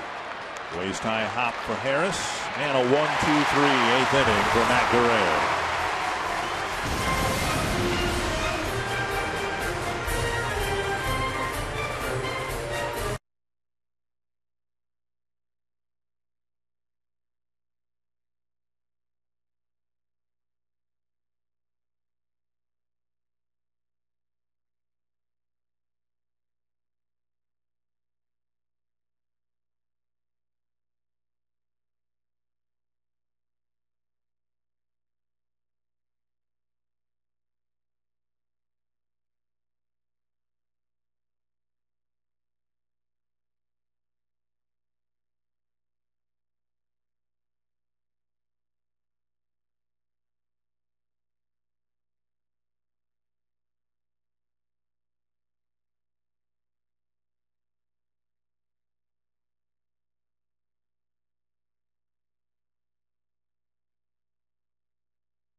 Your now Hyundai Ashlands can even lower your price at the pump.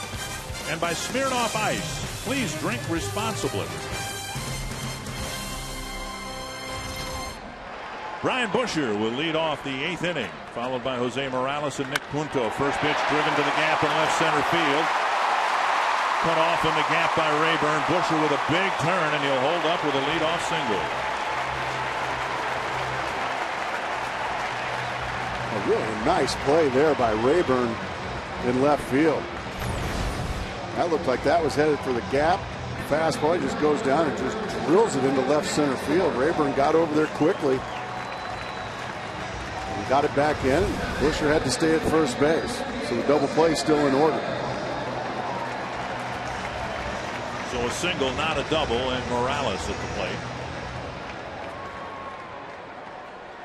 Morales singled his last time up. Matt Tolbert pinch running for Busher, and he'll likely stay in the game and play third base. Morales bunting it backwards. Strike one. Catchers aren't asked to bunt very often, but in this situation, Ron Gardenhire thinking all I need is one. And I'll turn it over to my closer, and that's one of the best in the business in Joe Nathan. You see Brandon Inge still thinking bunt over at third base. Squaring early, and Morales takes a ball, 1-1.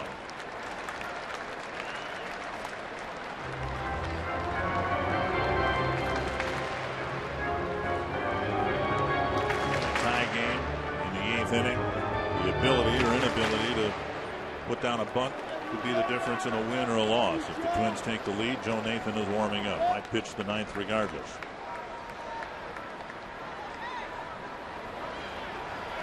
Morales bunts it foul again, 2 strikes. And now it's decision time for Ron Gardenhire. Do you keep the bunt on, or do you take it off and let him swing away? Morales does not run well, but he hits very well. In the 350 range. Been up and down a number of times for the Twins this year. Inge still expecting the bunt at third base. He's swinging. 2-2. Ryan tried to tickle an outside corner, but he just missed.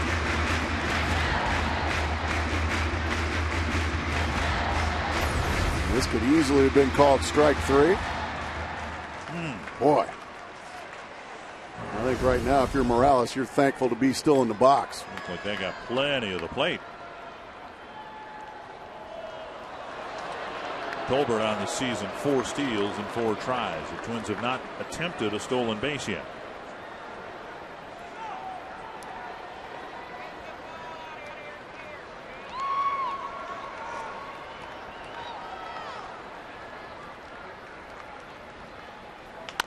Tap to the right side, and it'll work exactly what they had hoped to accomplish with the bunt. Tolbert to second, 1 away. Here's a look at the in-game box score. Hyundai introducing the all-new 306 horsepower rear-wheel drive Hyundai Genesis Coupe. You see the domination of Justin Morneau, 4 for 4. One thing that's not going to show up in that box score was that productive out made right there by Jose Morales. And now Punto has walked, singled, and struck out.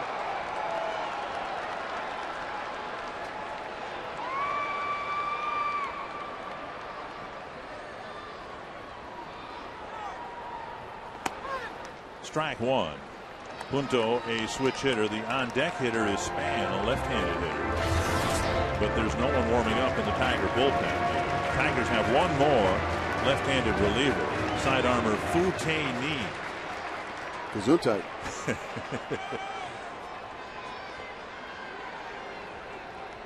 From Taiwan, is that correct? Little flare over the head of Everett. Rounding third is Tolbert. Throw to the plate. Tolbert's in with a head-first slide, and the Twins take a 4-3 lead. Well, what a slide to get around the tag.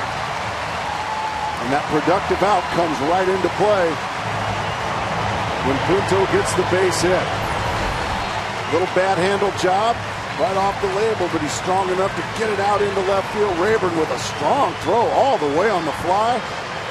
And look at the beautiful slide there by Tolbert. Right around the tag. Good call there at home by Mike Riley, and on to second goes Nick Punto, and you think he's fired up. Here's Denard Span.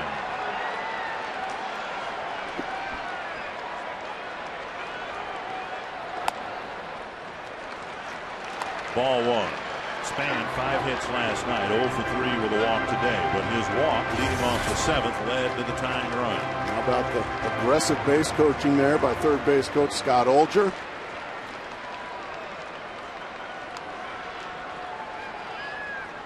Twins out hitting the Tigers 10-5 here this afternoon. And Punto started skittering towards third, and Everett cut behind him. He's thinking about maybe taking third base right there.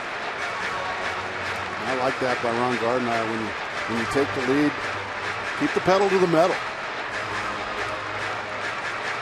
One thing you learn, especially after last night's game, one's not necessarily enough.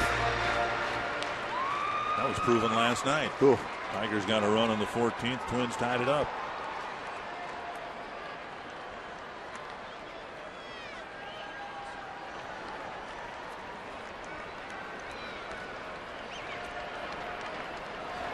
One and 0 to Span. Here's today's Smirnoff Ice game summary. Cuddyer and Morneau with a pair of solo home runs, but the big blast of the game from Maglio Ordonez. After a pair of singles, Ordonez dropped one into the center field seats. For a big 3-run home run that briefly gave the Tigers the lead.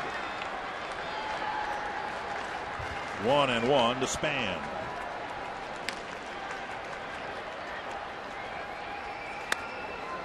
And now 2-1. With the cut fastball inside. That made Denard Span move.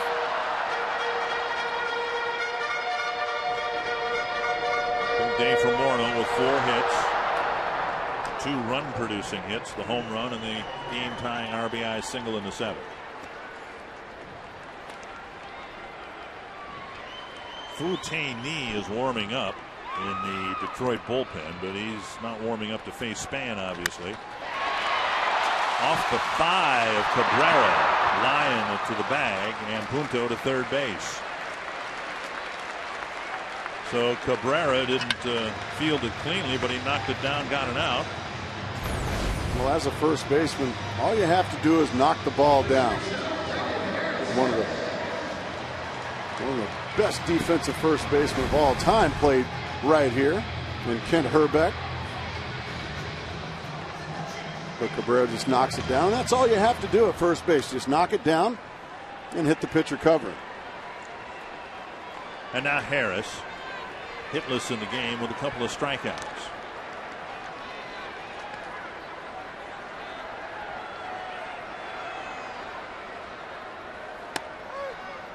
Strike one.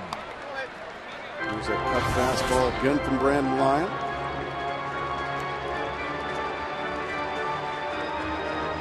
Having a bit of a tough series. 1 for 8 last night and 0 for 4 so far here today. That's not a bit of a tough. No, he had a rough go with Edwin Jackson.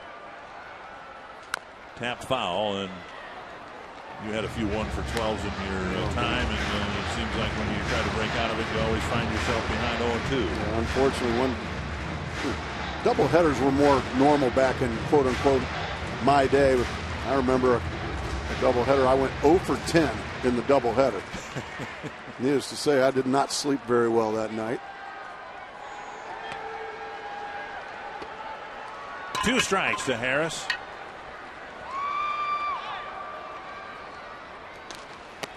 And a breaking ball gets Harris. The Twins take the lead on a pair of singles in the 8th.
to ALS back in the early 80s.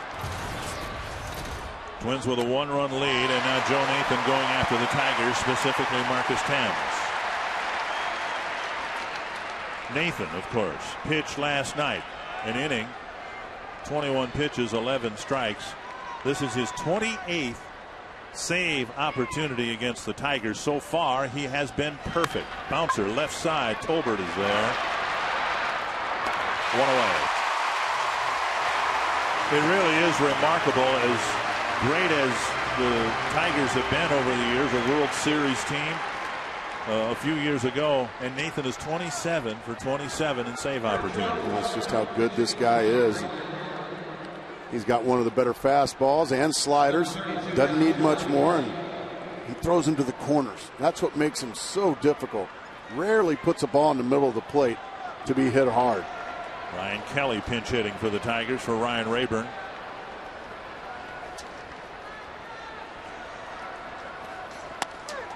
At the knees, a strike.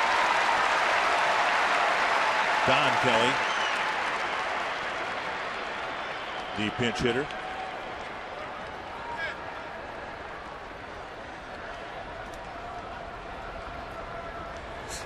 And 2 quick strikes. In baseball history, only one team has one player has mastered a team beyond what Nathan has done against the Tigers. Lee Smith was 37 for 37 against the Montreal Expos. And Nathan trying to make it 28 for 28 against the Tigers. And these Twins faithful, they're getting behind him. Good crowd here on a Saturday afternoon. And Kelly gets a piece. He tried to elevate the fastball there and throw it by Kelly, but he left it belt high, and that's a dangerous place to pitch in the 9th inning. Kelly 1 for 5 in the ball game last night.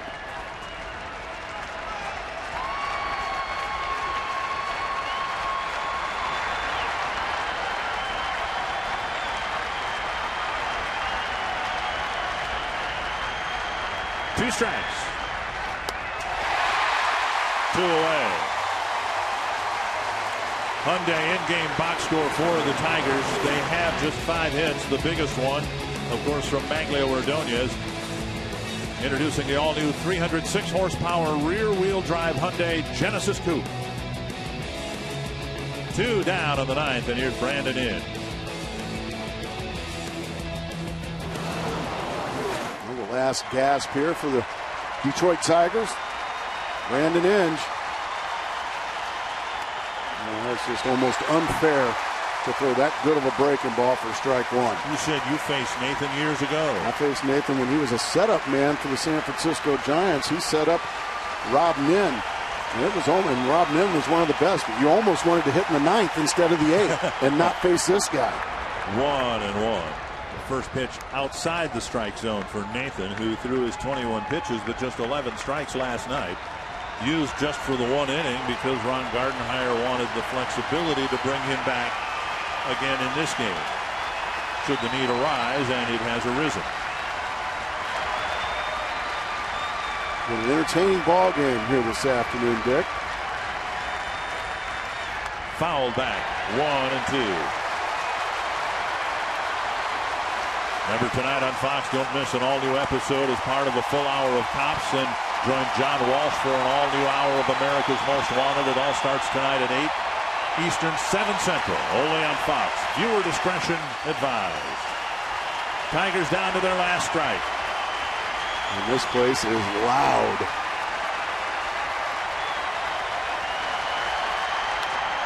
And stays alive. Imagine then the volume in here when they've had playoff and World Series games, when twice the number of people are in this enclosed space. I can imagine. A little over 27,000 to paid attendance here this afternoon. I've been to a couple of Viking games here before. Boy, is that loud. Up high, 2-2. Tried to get him to chase the elevated fastball. Nothing doing for Brandon Inge.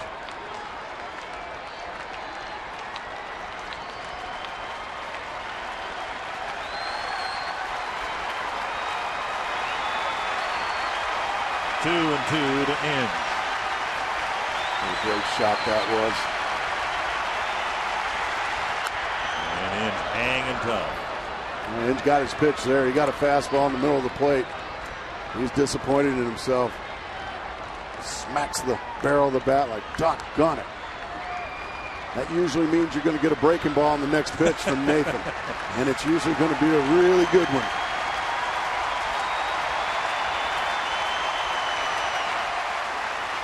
Here it comes, the breaking ball. Lifted toward the right field bullpen. And Morneau watches it drift 6 rows back.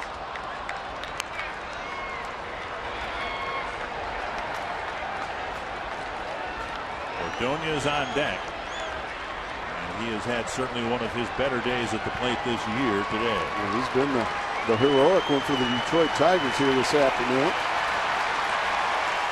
Inge keeping this at bat alive, trying to keep the game alive for the Tigers.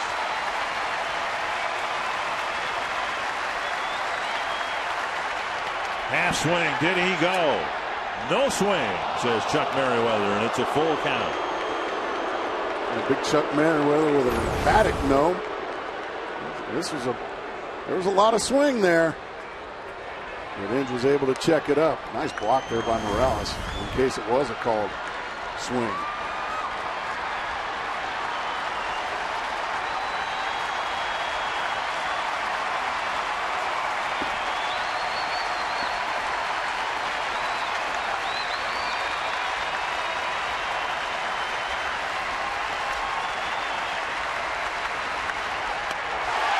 And this series is tied at a game apiece.